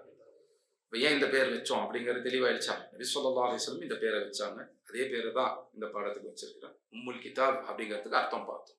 ஒட்டுமொத்த அல் கிதாபினுடைய, அல் குர்ஆனுடைய சாராம்சம் அதுதான் உம்முல் கிதாப். அது எந்த சூரா? அல்ஹம்துலில்லாஹி ரப்பில் ஆலமீன் என்று ஆரம்பிக்கக்கூடிய அந்த சூரா, குர்ஆனுடைய முதல் சூரா. அதான் சூரத்துல் ஃபாத்திஹா, ஃபாத்திஹத்துல் கிதாப் என்று சொல்றோம். சஹீஹ் முஸ்லிமிலையும் சுனன் நசாயிலும் வரக்கூடிய ஒரு ஹதீஸ், அபூ ஹுரைரா ரலியல்லாஹு அன்ஹு அறிவிக்கிறாங்க. ரசூலுல்லாஹி ஸல்லல்லாஹு அலைஹி வஸல்லம் சொல்றது, அதை நம்ம பார்ப்போம் இன்ஷா அல்லாஹ். அதுக்கு முன்னாடி இன்னொரு ஹதீஸை பார்த்தோம். இது வந்து உபய் இப்னு கஅப் ரலியல்லாஹு அன்ஹு அறிவிக்கிற ஹதீஸ், முஸ்னத் அஹ்மத் வருது. ஒரு நாள் உபய் இப்னு கஅப் தொழுதுகிட்டு இருக்கிறான். இந்த ஹதீஸ் உபய் இப்னு கஅப் வழியாக அறிவிக்கப்படுது. அதே போல முஸ்னத் அஹ்மதுல அபூ ஹுரைரா ரலியல்லாஹு அன்ஹு இந்த ஹதீஸை அறிவிக்கிறாங்க. இதே சம்பவத்தை உபய் இப்னு கஅப் ரலியல்லாஹு அன்ஹு மஸ்ஜிதில் தொழுதுகிட்டு இருக்கிறாங்க. கடமை அல்லாத தொழுகை, கடமையான தொழுகை ஜமாத்தா முடிச்சிருவாங்க, ஏதோ நஃபிலா ஏதோ தொழுதுகிட்டு இருக்கிறாங்க. அப்போ ரசூலுல்லாஹி ஸல்லல்லாஹு அலைஹி வஸல்லம் கூப்பிடுறாங்க, யா உபய் அப்படின்னு கூப்பிடுறாங்க. யா அப்படின்னா ஒருத்தரை கூப்பிடுறதுக்கு பயன்படுத்து ஹர்ஃபுன் நிதா. யா உபய் அப்படின்னு கூப்பிடுறாங்க. உபய் தொழுதுகிட்டு இருக்கிறாங்க, அதனால பதில் சொல்லலை. உபய் இப்னு கஅப் ரலியல்லாஹு அன்ஹு தொழுதுகிட்டு இருக்கிறாங்க, அதனால பதில் சொல்லலை. ரசூலுல்லாஹி ஸல்லல்லாஹு அலைஹி வஸல்லம் மறுபடியும் கூப்பிடுறாங்க, யா உபய் அப்படின்னு கூப்பிடுறாங்க. இப்போ ரசூலா கூப்பிடுறாங்கன்றதுனால உபய் ரலியல்லாஹு அன்ஹு என்ன செய்யறாங்க, அவசர அவசரமா தொழுகையை முடிச்சுட்டு அதுக்கு பிறகு ரசூலுல்லாஹ் கிட்ட வர்றாங்க. வந்துட்டு அஸ்ஸலாமு அலைக்கும் யா ரசூலல்லாஹ் அப்படிங்கிறாங்க. ரசூலுல்லாஹி ஸல்லல்லாஹு அலைஹி வஸல்லம் சொல்றாங்க, அலைக்கும் அஸ்ஸலாம் யா உபய் அப்படின்னு சொல்லிட்டு, நான் கூப்பிடும் போது வராம உங்களை தடுத்தது எது அப்படின்னு கேட்கிறாங்க. ரசூலுல்லாஹ் கூப்பிடுறாங்க. எப்போ கூப்பிடுறாங்க? தொழுதுகிட்டு இருக்கும் போது. அப்போ உபய் உடனே வரல ரலியல்லாஹு அன்ஹு. வந்த பிறகு ரசூலுல்லாஹ் என்ன கேட்குறாங்க, நான் கூப்பிடும்போது ஏன் உடனே பதில் கொடுக்கல அப்படின்னு கேட்குறாங்க. இப்போ இதுல நமக்கு என்ன ஒரு கேள்வி வரணும், தொழும்போது கூப்பிடலாமா? கூப்பிடக்கூடாது. ஆனால் யார் கூப்பிட்டாங்க? ரசூல் ஸல்லல்லாஹு அலைஹி வஸல்லம் கூப்பிட்டாங்க. ஏன் ரசூலுல்லாஹ் கூப்பிட்ட போது சொல்லிடணுமா? சொல்லணும். அதனால தான் ரசூலுல்லாஹ் கேட்குறாங்க. ரசூலுல்லாஹ்வுக்கு அல்லாஹ் கொடுத்த அதிகாரம் அது. ரசூலுல்லாஹி ஸல்லல்லாஹு அலைஹி வஸல்லம் அவங்களுக்கு அல்லாஹ் சுப்ஹானஹு வ தஆலா கொடுத்த அதிகாரம் அது. சொல்லி ஏன் வரல அப்படின்னு கேட்டோடனே உபய் இப்னு கஅப் ரலியல்லாஹு அன்ஹு என்ன பதில் சொல்றாங்க, யார் ரசூலுல்லாஹ் நான் தொழுதுகிட்டு இருந்தேன், அதான் பதில். அப்ப ரசூலுல்லாஹி ஸல்லல்லாஹு அலைஹி வஸல்லம் சொல்றாங்க, நீங்க குர்ஆன்ல இது ஓதுனது இல்லையா, அல்லாஹ் எனக்கு இறக்கி வச்ச அதுல இந்த ஆயத்தை ஓதுனது இல்லையா அப்படின்னு கேட்கிறாங்க. எந்த ஆயத்தை? 8வது சூராவுடைய 24வது ஆயத்து. 8வது சூரா பேர் என்ன? அல் அன்ஃபால். அல் அன்ஃபால். அராஃப் 7வது சூரா, 8வது சூரா அல் அன்ஃபால், 9வது சூரா தௌபா. அல்லாஹ் சுப்ஹானஹு வ தஆலா அதுல சொல்றது நபி ஸல்லல்லாஹு அலைஹி வஸல்லம் சொல்லியே காண்பிக்கிறான். யா அய்யுஹல்லதீன ஆமனூ இஸ்தஜீபு லில்லாஹி, யா அய்யுஹல்லதீன ஆமனூ இஸ்தஜீபு லில்லாஹி வலிர்ரசூலி இதா தஆக்கும் லிமா யுஹ்யீக்கும் அப்படின்னு நபி ஸல்லல்லாஹு அலைஹி வஸல்லம் ரசூலுல்லாஹி ஸல்லல்லாஹு அலைஹி வஸல்லம் மோதி காண்பிக்கிறாங்க. இந்த ஆயத்துக்கு என்ன அர்த்தம்? யா அய்யுஹல்லதீன ஆமனூ, ஈமான் கொண்டவர்களே. அல்லாஹ் சுப்ஹானஹு வ தஆலா குர்ஆன்ல எப்பெல்லாம் யா அய்யுஹல்லதீன ஆமனூ, ஈமான் கொண்டவர்களே என்றெல்லாம் அழைக்கிறாங்களோ அப்பெல்லாம் வந்து ஈமான் கொண்டவர்கள் கூடுதல் கவனத்தை செலுத்தும். ஈமான் கொண்டவர்களே அப்படின்னு அழைச்சா என்ன அர்த்தம்? அடுத்து சொல்லப்படக்கூடிய விஷயம் ஈமானுடைய ஒரு முக்கியமான அம்சம். குர்ஆன்ல எங்கெல்லாம் யா அய்யுஹல்லதீன ஆமனூ அப்படின்னு வருதோ உடனே நம்ம உஷாராயிடணும், கவனமாயிடணும். ஏன்னா அதுக்கு அடுத்தது அல்லாஹ் சுப்ஹானஹு வ தஆலா சொல்ல போற விஷயம் என்னது? ஈமானுடைய ஒரு முக்கியமான அம்சம். அந்த அம்சம் என்ன? இப்போ அல்லாஹ் சொல்றாங்க, யா அய்யுஹல்லதீன ஆமனூ இஸ்தஜீபு லில்லாஹி, நீங்க இஸ்திஜாப் பதில் கொடுங்க. யாருக்கு? லில்லாஹி, அல்லாஹ்வுக்கு. வலிர் ரசூல், அல்லாஹ்வுடைய ரசூலுக்கு. அல்லாஹ் அழைத்தா, அல்லாஹ்வுடைய ரசூல் அழைத்தா பதில் கொடுக்கணும். இதா ஜஆக்கும் லிமா யுஹ்யீக்கும், உங்களுக்கு ஹயாத்தை தரக்கூடிய விஷயத்தை நோக்கி அல்லாஹ்வுடைய ரசூலை அழைக்கும் போது அதற்கு நீங்கள் பதில் கொடுங்கள் என்று அல்லாஹ் சுப்ஹானஹு வ தஆலா கட்டளையிடுறான். இது வந்து அம்ர், அல்லாஹ்வுடைய கட்டளை. யா அய்யுஹல்லதீன ஆமனூ இஸ்தஜீபு லில்லாஹி வலிர் ரசூல், ஈமான் கொண்டவர்களே நீங்கள் அல்லாஹ்வுக்கும் அல்லாஹ்வுடைய ரசூலுக்கும் பதில் கொடுங்க. இதா தஆக்கும், அவங்க அழைக்கும் பொழுது. எதை நோக்கி அழைக்கும் போது? லிமா யுஹ்யீக்கும், எது உங்களுக்கு ஹயாத்தை கொடுக்குமோ. ஹயாத்னா என்ன?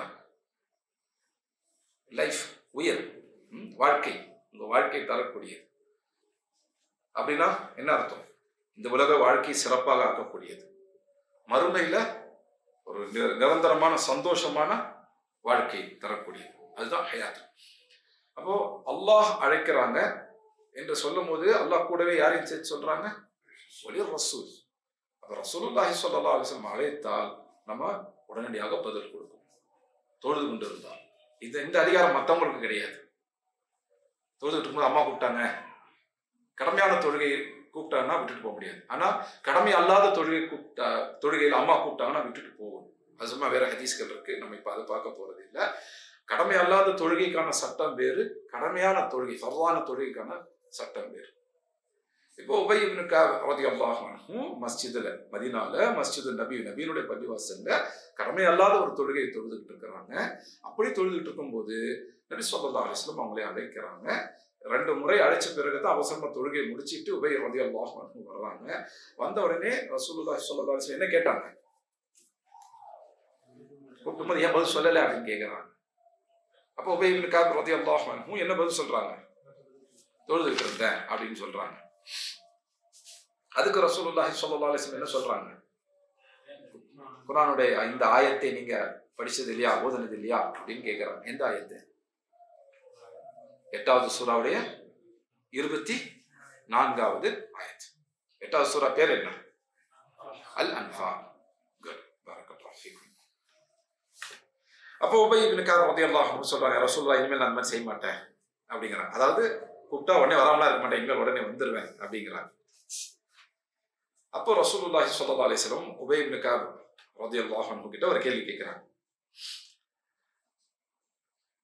அல்லாஹ் தௌராத்ல, இன்ஜீல்ல, ஜபூர்ல, ஏன் இந்த ஃபுர்கான்ல இந்த மாதிரி ஒரு சூறாவை இறக்குனதே இல்லை. அப்படிப்பட்ட ஒரு சூறாவை உங்களுக்கு நான் கற்றுக் கொடுக்கணும்னு நீங்க ஆசைப்படுறீங்களா அப்படின்னு கேட்கிறாங்க. ஆமா யா ரசூலல்லாஹ் அப்படின்னு உபய் இப்னு கஅப் பதில் சொல்றாங்க ரலியல்லாஹு அன்ஹு. அப்ப ரசூலுல்லாஹி ஸல்லல்லாஹு அலைஹி வஸல்லம் சொல்றாங்க, இந்த வாசலை தாண்டறதுக்கு முன்னாடி நீங்க அதை கத்துக்குவீங்க அப்படின்னு நான் நம்புறேன் அப்படிங்கிறாங்க.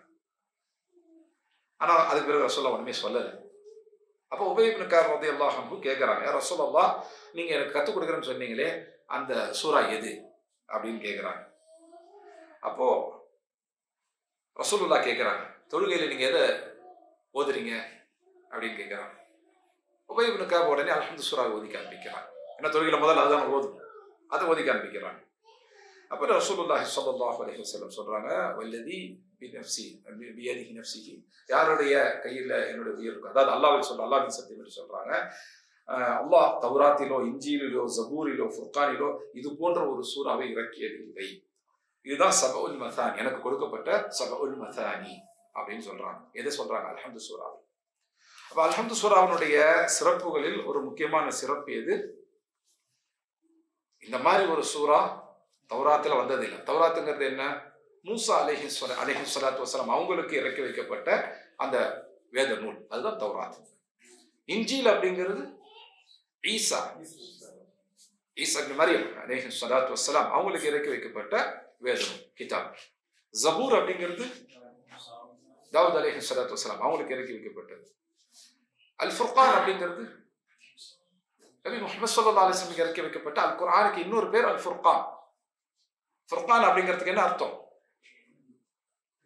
ஃபரகா அப்படின்னா பிரிக்கிறதுன்னு அர்த்தம். ஃபுர்கான் அப்படின்னா பிரிச்சு காட்டுறது. எது சரி, எது தவறு, எது நன்மை, எது தீமை, எது சத்தியம், எது அசத்தியம், எது சொர்க்கத்துக்கான வழி, எது நரகத்துக்கான வழி என்பதை பிரித்து காட்டக்கூடியதுதான் அல் ஃபுர்கான். எது நேர்வழி, எது தவறான வழி என்று பிரித்து காட்டக்கூடிய அல் ஃபுர்கான். அல் ஃபுர்கான் அப்படிங்கிறது அல் குர்ஆனுக்கான இன்னொரு பெயர்.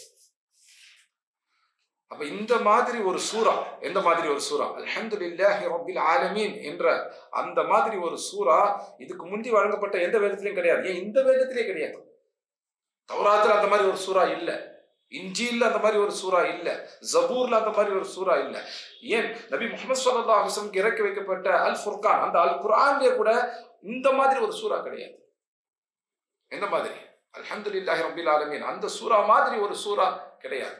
அப்ப குர்ஆனோட எல்லா சூறாக்களையும் விட சிறப்பு வாய்ந்தது அல்ஹம்துலில்லாஹி ரப்பில் ஆலமீன் என்று சொல்லக்கூடிய அந்த அல்ஹம்து சூரா, சூரத்துல் ஃபாத்திஹா. அப்ப இந்த ஒரு சூறாவை படிக்கிறோம்னா என்ன அர்த்தம்? தௌராத்துல இந்த மாதிரி இல்லாத ஒரு சூறாவை படிக்க போறோம்.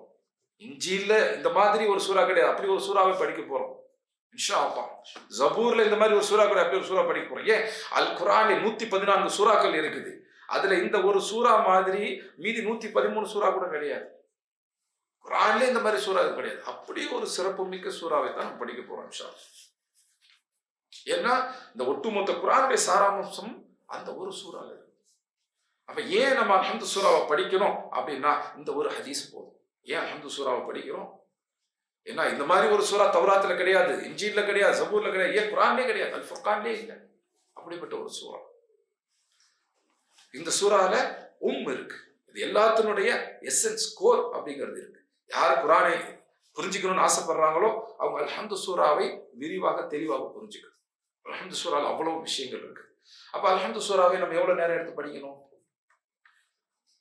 ஓதுறது எவ்வளவு நேரம்? ஒரு 50-53 செகண்ட்ஸ், வினாடிகள் தான் ஆகும் இல்லையா? ஒரு நிமிஷத்துக்குள்ள ஓதி முடிச்சிருவோம். அதை புரிஞ்சுக்கிறதுக்கு எவ்வளவு நேரம் எடுப்போம்? ஒரு மொழிபெயர்ப்பு எடுத்து படிச்சா மறுபடியும் ஒரு நிமிஷத்துக்குள்ள படிச்சிடலாம். ஆனா இது ஒட்டுமொத்த குர்ஆனுடைய சாராம்சம். முழு குர்ஆனுக்கு நம்ம என்ன நேரம் கொடுக்குறோமோ அதுக்கு சமமான ஒரு நேரம் கொடுக்க வேண்டியிருக்கும். இதை நம்ம சரியாக புரிஞ்சுக்கணும் இன்ஷா அல்லாஹ். நம்ம இந்த அல்ஹம்து சூறாவை ஓரளவுக்கு விரிவா பார்க்க போறோம் இன்ஷா அல்லாஹ். ரொம்ப சுருக்கமா பார்க்க போறது இல்ல, ரொம்ப விரிவா பார்க்க போறது. ரொம்ப விரிவா பார்த்தோன்னா பல நாட்கள் படிக்க வேண்டியிருக்கும் இன்ஷா அல்லாஹ். ஒரு நாள் வகுப்பாக நம்ம இதை பார்க்க போறோம் இன்ஷா அல்லாஹ். இன்றைக்கு சனிக்கிழமை, நாளைக்கு ஞாயிற்றுக்கிழமை காலையில இன்ஷா அல்லாஹ் நம்ம அல்ஹம்துலில்லாஹி ரப்பில் ஆலமீன் அப்படிங்கிற அந்த முதல் ஆயத்தை பார்ப்போம் இன்ஷா அல்லாஹ். அதுக்கு பிறகு ஒவ்வொரு ஆயத்தாக 7 ஆயத்தையும் பார்ப்போம் இன்ஷா அல்லாஹ். அதில் இருக்கக்கூடிய ஒவ்வொரு வார்த்தையுமே பார்ப்போம் இன்ஷா அல்லாஹ். அப்போ நம்ம அதுக்கு சில மணி நேரங்கள் தேவைப்படும் இல்லையா? நாளைக்கு ஒரு 5 மணி நேரம் ஒதுக்குங்க இன்ஷா அல்லாஹ். காலையில் ஒரு 10 மணிக்குள்ள வந்துடும், 9:45 வந்துருங்க இன்ஷா அல்லாஹ். நம்ம 10 மணிலேன்னு உட்காந்தோம்னா லுஹர் ஸலாஹ் அந்த நேரம் வரைக்கும் பார்ப்போம். ஒரு 2.5 மணி நேரம் 2.25 மணி நேரம் பார்ப்போம் இன்ஷா அல்லாஹ். அதுக்கு பிறகு அசர் முடிச்சோன்னே வந்துருங்க. நோட்டீஸ்ல மகரிப் பிறகு போட்டிருக்கோம். ஆனால் நம்ம கூடுதல் நேரம் கொடுத்தா கூடுதலாக கற்றுக்கலாம் இன்ஷா அல்லாஹ். அதனால அசர் முடிச்சோன்னே வந்துருங்க. ஒரு 5:15 உட்காந்தோன்னா 6:30 வரைக்கும் 1 மணி நேரம் பார்க்கலாம் இன்ஷா அல்லாஹ். அதே போல மகரிப் முடிச்சோன்னே உடனே வந்துருங்க இன்ஷா அல்லாஹ். ஒரு 7 மணிக்கு உட்காந்தோம் அப்படின்னா குறைஞ்சபட்சம் ஒரு 8:30 மணி வரைக்கும் அது உட்காரும் இன்ஷா அல்லாஹ். அப்போ நமக்கு ஒரு 5 மணி நேரம் கிடைக்கும் இன்ஷா அல்லாஹ். சூரத்துல் ஃபாத்திஹாவை உம்முல் கிதாபை படிக்கிறதுக்கு 5 மணி நேரம் போதாது உண்மையில சொன்னோம். ஏன்னா ஒட்டுமொத்த குர்ஆனுடைய சாராம்சம் அது. அப்போ குறைஞ்சபட்சம் அந்த 5 மணி நேரமா அது கொடுத்தா ஓரளவுக்கு விரிவாக சூரத்துல் ஃபாத்திஹாவை நம்ம கற்றுக்குவோம் இன்ஷா அல்லாஹ். அதுக்கு பிறகு நம்ம எப்பெல்லாம் அல்ஹம்து சூறாவை ஓதுறோமோ அப்போ நம்மளே உணர்வோம், இதுக்கு முன்னாடி நமக்கு இருந்த புரிதல் வேற, இப்ப இருக்கிற புரிதல் வேற. இதற்கு முன்னாடி இந்த சூறாவுக்கும் நமக்குமான தொடர்பு இருந்துச்சு, அது வேற மாதிரி இருந்துச்சு. இப்போ அது வேற மாதிரி மாறி இருக்குது. அப்போ முழு குர்ஆனும் இந்த மாதிரி படிச்சா எப்படி இருக்கும் அப்படிங்கிற ஒரு ஆசையுமே நமக்கு வர ஆரம்பிக்கும் இன்ஷா அல்லாஹ். குர்ஆனுக்கும் நமக்குமான ஒரு தொடர்பு வரும் இன்ஷா அல்லாஹ். குர்ஆனை ஆரம்பிக்கிறதுக்கு முன்னாடி ஓத ஆரம்பிக்கிறதுக்கு முன்னாடி என்ன செய்வோம்? குட், அஊது பில்லாஹி மினஷ் ஷைத்தானிர் ரஜீம் அப்படின்னு ஓதுவோம். ஏன்?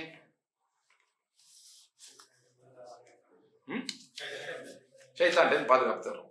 அதுதான் மகரிபுக்கு முன்னாடி ஒரு 2 மணி நேரம் நம்ம பார்த்தோம். ஏன் அப்படிங்கிறதுக்கான காரணங்களை குர்ஆன்லேருந்து நம்ம பார்த்தோம். அல்ஹம்துலில்லாஹ். சரி, இப்போ அஊது பில்லாஹ் சொல்றோம். அதுக்கு அர்த்தம் என்ன? அஊது பில்லாஹி மினஷ் ஷைத்தானிர் ரஜீம். அஊது அப்படின்னு வந்தா நான் பாதுகாப்பு தேடுறேன். ஊதுன்ற பாதுகாப்பு தேடுறது யாரு? அப்படின்னு வந்துச்சுன்னா நான் அப்படின்னு அர்த்தம். அஷ்ஹது அப்படின்னு அர்த்தம் நான் சாட்சி சொல்றேன். அந்த அப்படின்னு வந்துச்சுன்னா நான் ஒரு நபரை பிடிக்கும். ஊது நான் பாதுகாப்பு தேடுறேன். யாருக்கிட்ட? பில்லாஹி, அல்லாஹ் கிட்ட பாதுகாப்பு தேடுறேன். எதை விட்டு அல்லது யாரை விட்டு? மினஷ் ஷைத்தான், அஷ்-ஷைத்தான் அர்-ரஜீம், அவனை விட்டு. அஷ்-ஷைத்தான் அர்-ரஜீம் 2 பேர்கள் இங்கே பயன்படுத்தப்பட்டிருக்கு. அவனுடைய பேர் என்ன? இப்லீஸ். அல்லாஹ் குர்ஆன்ல சொல்றான். நம்ம பார்த்தோம் சூரத்துல் பக்ரா 2வது சூறால பார்த்தோம். அதே போல வெவ்வேறு இடங்கள் குர்ஆன்ல வருது. இப்லீஸ் அல்லாஹ் விசாரிக்கிறாங்க. சூரத்துல் ஆராஃப்ல பார்த்தோம். அவன் பேர் இப்லீஸ். இப்லீஸோட அசல் பேர் அஸாஸீல் அப்படின்லாம் சில கிதாபுகள் எழுதி வச்சிருக்கோம். அதுக்கு ஆதாரம் இல்லை, ஆதாரபூர்வமான அறிவிப்புகள்ல வரல. குர்ஆன்ல ஹதீஸ்ல அவனுடைய பேர் இப்லீஸ் அப்படின்னு தான் இருக்குது. அப்ப இப்லீஸ். ஆனா அல்லாஹ் அந்த சம்பவத்துக்கு பிறகு அவனுக்கு அஷ்-ஷைத்தான் அர்-ரஜீம் அப்படின்னு 2 பேர்களை அல்லாஹ் சுப்ஹானஹு வ தஆலா கொடுக்குறான். அஷ்-ஷைத்தான் அப்படின்னா என்ன? அர்-ரஜீம் அப்படின்னா என்ன? அவன் பேருங்க ரைட், பேருக்கு அர்த்தம் இருக்கும் இல்லையா? ஷைத்தான, அதுல இருந்தா ஷைத்தான் அப்படிங்கிற வார்த்தை வருது. ஷைத்தான அப்படின்றது. ஷைத்தான அப்படின்னா என்ன? தூரமாக்கப்பட்டது அப்படின்னு அர்த்தம். ஷைத்தான, ஷைத்தான் அப்படின்னா என்ன? தூரமாக்கி கொண்டவன், தன்னைத்தானே தூரமாக்கி கொண்டவன். ஷைத்தான் அப்படின்னா தன்னைத்தானே தூரமாக்கி கொண்டவன். ரஜீம் அப்படின்னா என்ன? ரஜம் அப்படின்னாக்கா எரியது, எரியாவது தூக்கி எரியது. ஒரு கல்லை தூக்கி எரியணும் அப்படின்னா ரஜம் அப்படின்னு அர்த்தம். இப்போ ஹதீஸுகள்ல விபச்சாரத்துக்கான தண்டனை வரும், அதுக்கு என்ன பேரு? ரஜம். அந்த ஹதீஸ் பேரு ஹதீஸ் ரஜம் தான், கல்லால எரிஞ்சு தண்டிக்கிறது ரஜம். அதுதான். நம்ம ராத்திரி தூங்க போறதுக்கு முன்னாடி என்ன சூறா ஓதுவோம்? சூரத்துல் முல்க். அப்படி சொல்லலாம் சொல்றாங்க இல்லையா? சூரத்துல் முல்க். சூரத்துல் முல்க்ல அந்த அதே மாதிரி ஒரு வார்த்தை வரும் பாருங்க, ருஜூமல்லி ஷயாத்தி, ஷைத்தான்களை அடிச்சு விரட்டுவாங்க. எது? அந்த எரிக்கற்கள், வானத்தில் இருக்கக்கூடிய எரிக்கற்களை கொண்டு வானத்துக்கு நெருங்கக்கூடிய ஷைத்தான்களை அடிச்சு விரட்டும். அதுக்கு ருஜூம் என்ற வார்த்தை பயன்படுத்தும். ரஜம் அப்படின்னா எரியது, தூக்கி எரியது, தூரமாக தூக்கி வீசுறது, அதுதான் ரஜம். அதுல இருந்தா இந்த ரஜீம் அப்படிங்கிற வார்த்தை வருது. அப்ப ரஜீம் அப்படின்னா என்ன? தூரமாக தூக்கி எறியப்பட்டவன், தூரமாக்கப்பட்டவன் அப்படின்னு அர்த்தம். அப்ப இது ரெண்டு கோணங்களை சொல்லப்படுது. ஷைத்தான் அப்படின்னா தன்னைத்தானே தூரமாக்கி கொண்டவன், ரஜீம் அப்படின்னா தூரமாக அனுப்பப்பட்டவன், தூரமாக தூக்கி எறியப்பட்டவன். அப்ப இந்த இப்லீஸுக்கு இந்த ரெண்டு விஷயங்களுமே நடந்திருக்குது. அவன் ஷைத்தானாகவும் இருக்கிறான், ரஜீமாவும் இருக்கிறான். அப்படின்னா என்ன? இது அவனுடைய கோணத்திலேன்னு பார்த்தா, அவனுடைய ஆங்கிள்னு பார்த்தா அவன் ஷைத்தான். அல்லாஹ் அவனுக்கு என்ன செஞ்சாங்க அப்படிங்கிற கோணத்தின்னு பார்த்தா அவன் ரஜீம். அதுல முதல்ல எது நடந்துச்சு? ஷைத்தானாகத்தான் நடந்துச்சு. அப்படின்னா என்ன அர்த்தம்? அல்லாஹ்வுடைய கருணை விட்டு அவன் தன்னைத்தானே அகற்றி கொண்டான், தூரமாக்கி கொண்டான். அதுதான் ஷைத்தான்கிற வார்த்தைக்கு அர்த்தம், தூரமாக்கி கொண்டவன் அப்படின்னு அர்த்தம். அந்த மொழி ரீதியாக ஷைத்தான்கிற வார்த்தைக்கு தூரமாக்கி கொண்டவன் அர்த்தம். அப்ப யார் தன்னைத்தானே அல்லாஹ்வுடைய நேர் வழியை விட்டு தூரமாக்கி கொள்கிறார்களோ, அல்லாஹ்வுடைய தீனை விட்டு தூரமாக்கி கொள்கிறார்களோ, அல்லாஹ்வுடைய கருணையை விட்டு தூரமாக்கி கொள்கிறார்களோ, அதன் அடிப்படையில் சொர்க்கத்தை விட்டு தூரமாக்கி கொள்கிறார்களோ, அவங்களுக்கு தான் ஷைத்தான் அப்படின்னு பேர். அப்ப இப்லீஸ் தன்னுடைய செயல் காரணமாக தன்னை ஷைத்தானாக ஆக்கி கொண்டான். அல்லாஹ் அவனை ஷைத்தானா ஆக்கல, தானே தூரமாக்கிக்கிறதுக்கு பேர் தான் ஷைத்தான். அல்லாஹ் அவனை ஷைத்தானாக ஆக்கல. யார் தன்னைத்தானே தூரமாக்கி கொள்கிறார்களோ அவங்களுக்கு தான் ஷைத்தான் அப்படின்னு பேரு. அப்ப இவனுடைய எண்ணம், இவனுடைய செயல் காரணமாக இவன் தன்னைத்தானே தூரமாக்கி கொண்டான். அல்லாஹ்வுடைய கட்டளைக்கு கீழ்ப்படியதை விட்டு தூரமாக்கி கொண்டான், அல்லாஹ்வுடைய கருணையை விட்டு தன்னை தூரமாக்கி கொண்டான், அல்லாஹ்வுடைய அந்த நேர்வழியை விட்டு தூரமாக்கி கொண்டான். அதன் அடிப்படையில் சொர்க்கத்தை விட்டு தன்னை தூரமாக்கி கொண்டான். சொர்க்கத்துக்கு அவனுக்கு ரொம்ப தூரம், கிட்டே நுழைய முடியும், அந்த அளவுக்கு தன்னை தூரமாக்கி கொண்டான். அவன் ஷைத்தானாக ஆன பிறகு அல்லாஹ் அவனை என்ன செஞ்சாங்க? தூக்கி எறிஞ்சிட்டாங்க. ஒருத்தன் ஷைத்தானா ஆன பிறகு தான் அல்லாஹ்வுடைய கருணை விட்டு அல்லாஹ் தூரமாக்குவான். எடுத்தோடனே ஒருத்தனை அல்லாஹ்வே தூரமாக்குறது இல்லை. அவன் தன்னைத்தானே தூரமாக்கி கொண்ட பிறகு அல்லாஹ்வும் அவனை தூக்கி எறிகிறான். அல்லாஹ்வுடைய தண்டனைக்கு தகுதியானவன் ஆயிட்டான், அல்லாஹ்வுடைய கோபத்துக்கு தகுதியானவன் ஆயிட்டான். அப்ப அல்லாஹ்வுக்கு அவனுக்கு நெருக்கம்ன்றது கிடையாது, அல்லாஹ் விட்டு அவன் தூரம் தான் போயாகும். அப்ப அல்லாஹ் அவனை தூக்கி எறிகிறான், தூரமாக்குறான். ரஜீம்ங்கிறதுக்கு அதுதான் அர்த்தம் மொழி ரீதியாக. அப்ப யார் அல்லாஹ்வுடைய கருணை விட்டு தன்னைத்தானே தூரமாக்கி கொள்கிறாரோ, ஒரு கட்டத்தில் அல்லாஹ்வும் என்ன செய்வாங்க? அல்லாஹ்வுடைய கருணை விட்டு அவனை தூரமாக்கிடுவான், தூக்கி தூரம் எரிஞ்சிருவான். அப்ப அந்த அடிப்படையில அவன் அல்லாஹ்வுடைய தீனை விட்டு தூரமாவான், எல்லா நன்மையை விட்டு தூரமாவான், சொர்க்கத்தை விட்டு தூரம் எரியப்பட்டுடும். அப்ப அவன் எதுக்கு நெருக்கமாவான்? நரகத்துக்கு நெருக்கமாக, தீமைக்கு, எல்லா தீமைக்கும் நெருக்கமாக, எல்லா பாவத்துக்கும் நெருக்கமாக, அல்லாஹ்வுடைய கோபத்துக்கு நெருக்கமாக. அதுதான் ஷைத்தான், ரஜீம் ரெண்டு வார்த்தைக்கான அர்த்தம். ஷைத்தான் அப்படின்னா என்ன? தன்னைத்தானே தூரமாக்கி கொண்டவன். அதை அவன் செஞ்ச பிறகுதான் அல்லாஹ் அவனை ரஜீமாக ஆக்குறான். அல்லாஹ் கொடுக்குற அந்த வார்த்தையினுடைய வரிசையை பாருங்க, அந்த ஆர்டர் பாருங்க. ரஜீம் ஷைத்தான் நல்லா சொல்லல, ஷைத்தான் ரஜீம் தான் சொன்னான். முதல்ல ஷைத்தான் என்று சொல்லி அதுக்கு பிறகுதான் ரஜீம் என்று சொன்னான். அப்ப முதல்ல அவன் தன்னைத்தானே அல்லாஹ்வுடைய கருணையை விட்டு தூரமாக்கிக்கிறான். அதற்கு பிறகு அல்லாஹ் அவனுக்கு அந்த தகுதி வந்துச்சு. எந்த தகுதி? தூரமாக்கி எரியப்படுறதுக்கான தகுதி வந்துச்சு. அல்லாஹ் அதுக்கு பிறகு அவனை தூரமாக்குறான். அப்ப அல்லாஹ் எடுத்த உடனே தண்டிக்கிறது இல்லை. யார் அல்லாஹ்வுடைய கருணையை விட்டு தன்னைத்தானே தூரமாக்கி கொள்கிறார்களோ அவங்க தான் அல்லாஹ்வால தூரமாக ஆக்கப்படுவாங்க. அப்போ நம்ம அது எதுக்கு தகுதி ஆகிறோமோ அதை பொறுத்து தான் நமக்கான தீர்ப்பு. நம்ம அல்லாஹ்வுக்கு நெருங்கிறதுக்கான தகுதி உடையவங்களா இருந்தா அல்லாஹ் நம்மளை நெருக்கமாக ஆக்குவாங்க. நம்ம அல்லாஹ் விட்டு தூரமாகறதுக்கான தகுதி உடையவங்களா இருந்தா அல்லாஹ் நம்மளை தூரமாக ஆக்கிடுவாங்க. அப்ப நம்ம செயலுக்கான நம்ம மேல உள்ள தீர்ப்புக்கான அடிப்படை எது? நம்முடைய செயல் தான். அவனை ரஜீம் என்று அல்லாஹ் தீர்ப்பு கொடுத்து அவனை தூரமாக்குறதுக்கான அடிப்படை எது? முதல்ல அவன் ஷைத்தானாக ஆனது. தன்னைத்தானே அவன் தூரமாக ஆக்கிட்டான். அதற்கு பிறகு அல்லாஹ் சுப்ஹானஹு வ தஆலா அவனை தூரமாக ஆக்குறான். அப்ப யாரும் சொல்லிட முடியாது அல்லாஹ் தான் என்னை இப்படி ஆக்கிட்டாங்க அப்படின்னு சொல்லிட்டு. இல்ல, நீங்க தான் உங்களை முதல்ல ஆக்கிக்கிட்டீங்க. அதற்கு பிறகு தான் அல்லாஹ் உங்களை அப்படி தீர்ப்பு கொடுத்து ஆக்குனாங்க. நீ இவ்வளவு செஞ்ச பிறகு உங்க மேல தீர்ப்பு கொடுக்காம இருக்க முடியாது. இவ்வளவு செஞ்ச பிறகு அல்லாஹ் உங்க மேல தீர்ப்பு கொடுத்தாங்க. இப்ளீஸ் அல்லாஹ் விசாரிச்சதெல்லாம் பார்த்தோம் இல்லையா? உடனே எல்லாம் அல்லாஹ் தீர்ப்பு கொடுத்தல. ஏன் இப்படி செஞ்சேன்னு கேட்கறாங்க. அவன் இப்ளீஸ் பதில் சொல்றான். ஆனா ஹைரும் மின்ஹும், நான் ஆதமோட சிறந்தவன் அப்படின்லாம் பெருமை அடிச்சு பேசுறான். அதற்கு பிறகு அல்லாஹ் சொல்றாங்க, அபா வஸ்தக்பர், அவன் தற்பெருமை கொண்டான், கர்வம் கொண்டான், வகான மினல் காஃபிரின், அவன் காஃபிர்கள் ஒருத்தராக என்று அல்லாஹ் சுப்ஹானஹு வ தஆலா சொல்றான். அப்ப ஷைத்தான் ரஜீம். இதுல வெறும் ஷைத்தான் என்ற வார்த்தையை அல்லாஹ் சொல்லல, அல் ஷைத்தான் என்று சொல்றாங்க. அப்படின்னு என்ன அர்த்தம்? அது அந்த ஷைத்தான்னு சொல்லலாம் தான் அப்படின்னு சொல்லலாம். இன்னொன்னு, எல்லா விதமான ஷைத்தானிய தன்மைகளும் ஒட்டுமொத்தமாக கொண்டவன். அதை எல்லாத்தையும் கலெக்ட் பண்ணா அதான் அப்படின்னு சொல்லிட்டு. அப்ப எல்லா ஷைத்தானுக்கும் தலைவன் அவன். யாரு? இப்ளீஸ். அவன் அல்லாத ஷைத்தான்களும் உண்டு. மனிதர்களையும் இருக்கிறாங்க, ஜின்களையும் இருக்கிறாங்க. அந்த இப்ளீஸ் என்ற அஷ்-ஷைத்தான், அவனுக்கு கீழே ஜின்கள்ல வேற வேற ஷைத்தான்கள் இருக்கிறாங்க. அதுதான் நம்ம குட்டி ஷைத்தான்கள் சொல்றது. அது மனிதர்கள்லையுமே ஷைத்தான்கள் இருக்கிறாங்க, அவனுக்கு ஒத்துழைக்கக்கூடியவர்கள். அப்ப அதை விட்டு நம்ம பாதுகாப்பு தேவை. குர்ஆனை ஓதுறதுக்கு முன்னாடி அல்லாஹ் சொல்றாங்க, வைதா சத்தமா சொல்லு. குர்ஆனை ஓதுறதுக்கு முன்னாடி என்ன செய்யணும்? ஃபஸ்டைத் பில்லாஹ், அல்லாஹ் கிட்ட பாதுகாப்பு தேவை. ஃபஸ்டைத், இந்த இஸ்த அஸ்த இந்த வார்த்தைகள் நம்ம அடிக்கடி பார்ப்போம் இல்லையா? குர்ஆன்லயே பார்க்கிறோம். நஸ்தஈன், இய்யாக நஅ்புது வ இய்யாக நஸ்தஈன்.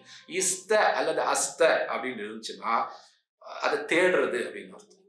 அதுக்காக முயற்சி செய்யறது, சீக்கிங் சம்திங்.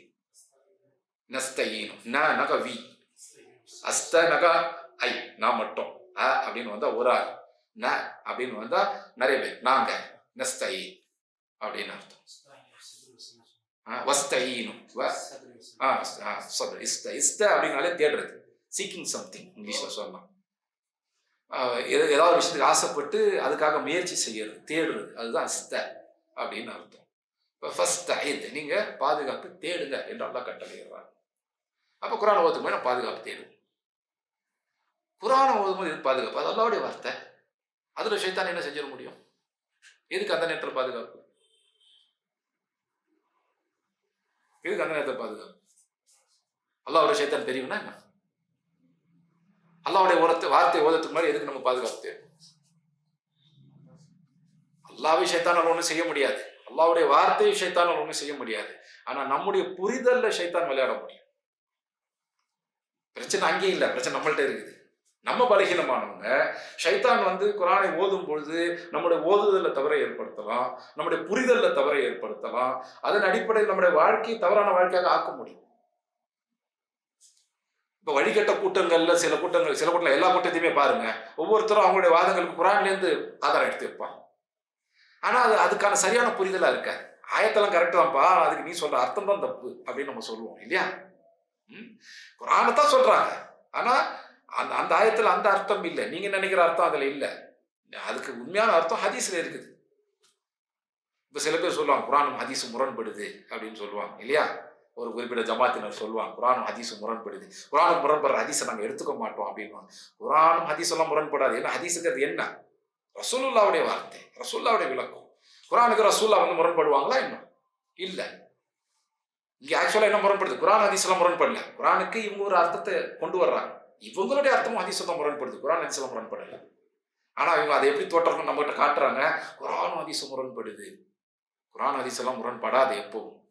அது ஆதாரபூர்வமான ஹதீஸாக இருக்கும் பட்சத்துல அதுதான் குர்ஆனுடைய விளக்கம். எது முரண்படுது? குர்ஆனை மட்டும் பார்த்துட்டு இவங்க முதல்ல ஒரு முடிவுக்கு வர்றாங்க, இவங்க ஒரு விளக்கத்தை கொண்டு வர்றாங்க, இந்த ஆயத்துக்கு தான் விளக்கம். இவங்களுடைய விளக்கமும் ஹதீஸும் தான் முரண்படுது. அதாவது உண்மை கரெக்டா சொன்னேன்னு சொல்லணும், குர்ஆனுக்கு இவங்க கொடுக்கிற விளக்கமும் குர்ஆனுக்கு ரசூலுல்லாஹ் கொடுத்த விளக்கமும் முரண்படுது. அப்ப எதை எடுக்கணும்? ரசூலுல்லாஹ் கொடுத்த விளக்கத்தை எடுக்கணும். ஈமான் கொண்டவங்க அதை தான் செய்வாங்க. ஆனா இவங்க என்ன செய்யறாங்க? குர்ஆனுக்கு இவங்க ஒரு விளக்கத்தை கொண்டு வந்துட்டு அதுதான் குர்ஆன்ன்றாங்க. அது குர்ஆன் இல்லப்பா, நீங்க கொடுக்கிற விளக்கம். அது குர்ஆன் அல்ல. குர்ஆனுக்கு சரியான விளக்கம்ங்கிறது ரசூலுல்லாஹ் கொடுத்தது தான் ஸல்லல்லாஹு அலைஹி வஸல்லம். அது ஹதீஸ்கள்ல இருக்கு. ஆதாரபூர்வமான ஹதீஸாக இருந்தால் அதுதான் அந்த ஆயத்துடைய விளக்கம். அப்ப குர்ஆனுக்கு ஹதீஸ் முரண்படல, ஒருபோதும் முரண்படாது. முரண்படும் சொன்னா என்ன அர்த்தம்? குர்ஆனுக்கு ரசூலுல்லாஹ் முரண்பட்டாங்கன்னு அர்த்தம். அது சாத்தியமே இல்லை. குர்ஆனை விளக்கறதுக்கு தான் ரசூல் அனுப்பப்பட்டாங்க, குர்ஆனுக்கு முரண்படுவதற்கு அல்ல. அப்ப குர்ஆனுக்கு ரசூலுல்லாஹி ஸல்லல்லாஹு அலைஹி வஸல்லம் கொடுத்த விளக்கம் தான் ஆதாரபூர்வமான ஹதீஸ்கள் இருக்கு. அப்ப இவங்க என்ன சொல்றாங்க? இல்ல குர்ஆனுக்கு இந்த ஹதீஸ் முரண்படுதுன்றாங்க. குர்ஆனுக்கு ஹதீஸ் முரண்படல. நீங்க குர்ஆனுக்கு ஒரு அர்த்தத்தை கொண்டு வந்துக்கிட்டீங்க, உங்களுடைய சொந்த விளக்கத்தை கொண்டு வந்துக்கிட்டீங்க. அந்த விளக்கம் ஹதீஸும் தான் முரண்படுது. அப்ப உங்க விளக்கம் எங்கேன்னு வந்துச்சு? இந்த விளக்கம் ரசூலுல்லாஹ் கிட்டேன்னு வந்தது. உங்க விளக்கம் எங்கேன்னு வந்துச்சு? அதுதான் ஷைத்தான் கிட்டேன்னு வந்தது. உங்க விளக்கம் ஹதீஸோடு முரண்படக்கூடிய உங்க விளக்கம்ங்கிறது ஷைத்தான் கிட்டேன்னு வருது. அது நடக்கக்கூடாதுன்றதுக்காக தான் அந்த பாதுகாப்பையும் நம்ம முதல்ல தேடும். நம்முடைய புரிதல்ல ஷைத்தான் விளையாட முடியும். அதனாலதான் குர்ஆனை ஓதுறதுக்கு முன்னாடி பாதுகாப்பு தேடுறோம். அல்லாஹ் கட்டளை இடுறாங்க, ஃபஸ்தைது பில்லாஹி மினஷ் ஷைத்தானிர் ரஜீம். ஷைத்தான் ரஜீமை விட்டு நீங்க அல்லாஹ் கிட்ட பாதுகாப்பு தேடுங்க. நம்ம என்ன நினைக்கிறோம்? அது ஓதுறதுக்கு மட்டுமான பாதுகாப்புன்னு நினைக்கிறோம். இல்ல, அது புரிதலுக்குமான பாதுகாப்பும் தான். அல்லாஹ் இந்த குர்ஆனை தப்பில்லாம ஓதணும், ஷைத்தான் அதுல விளையாடிடக்கூடாது. அதே போல அல்லாஹ் இந்த குர்ஆனை நான் தப்பில்லாம புரிஞ்சுக்கணும், ஷைத்தான் அதுல விளையாடிடக்கூடாது. குர்ஆனை நான் புரிஞ்சுக்க நினைக்கும் போது அதுல ஷைத்தான் விளையாடி நான் தப்பா அதை புரிஞ்சுக்க கூடாது. ரசூலுல்லாஹ்வுடைய புரிதலுக்கு முரணான ஒரு புரிதலை நான் கொண்டு வந்துடக்கூடாது அப்படிங்கிற ஒரு துஆ தான். அஊது பில்லாஹி மினஷ் ஷைத்தானிர் ரஜீம்ங்கிறது என்ன? ஒரு துஆ. அல்லாஹ் நான் ஷைத்தான் ரஜீமை விட்டும் உங்களிடத்துல பாதுகாப்பு தேடுறேன் என்று அல்லாஹ் கிட்ட நாம துஆ செய்றோம். அல்லாஹ் கிட்ட அடைக்கலம் தேடுறோம். அல்லாஹ் கிட்ட நம்மளை ஒப்படைக்கிறோம். அஊது பில்லாஹி மினஷ் ஷைத்தானிர் ரஜீம்ங்கிறது நம்ம மெக்கானிக்கலா ஓதிறோம். ஒரு மெஷின் பண்றவன் அஊது பில்லாஹி மினஷ் ஷைத்தானிர் ரஜீம் இப்ப ஓதுபா அப்படின்னு அல்ஹம்துலில்லாஹ் ரப்பில் அஊது பில்லாஹ் சொல்லவே இல்லை. அஊது பில்லாஹி மினஷ் ஷைத்தானிர் ரஜீம் பிஸ்மில்லாஹிர் ரஹ்மானிர் ரஹீம் அப்படி ஓதுறது இல்லை. அஊது பில்லாஹ்ங்கிறது பாதுகாப்பு தேடுறது. நம்ம ஒரு அபாயத்துல இருக்கோம்.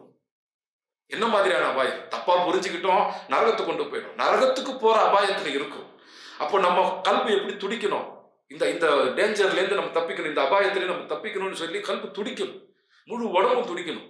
பயந்து போய் நம்ம அல்லாஹ் கிட்ட ஓடுறோம். அல்லாஹ் என்னை பாதுகாத்துருங்க, இந்த ஷைத்தானுடைய இந்த ரஜீமுடைய தப்பான புரிதலை விட்டும் அவனுடைய அந்த குழப்புதலை விட்டும் நான் உங்கள்கிட்ட பாதுகாப்பு தேடுறேன். அல்லாஹ் கிட்ட பாதுகாப்பு தேடி ஓடுறோம், அல்லாஹ்வை நோக்கி போறோம். அதுதான் அஊது பில்லாஹி மினஷ் ஷைத்தானிர் ரஜீம்.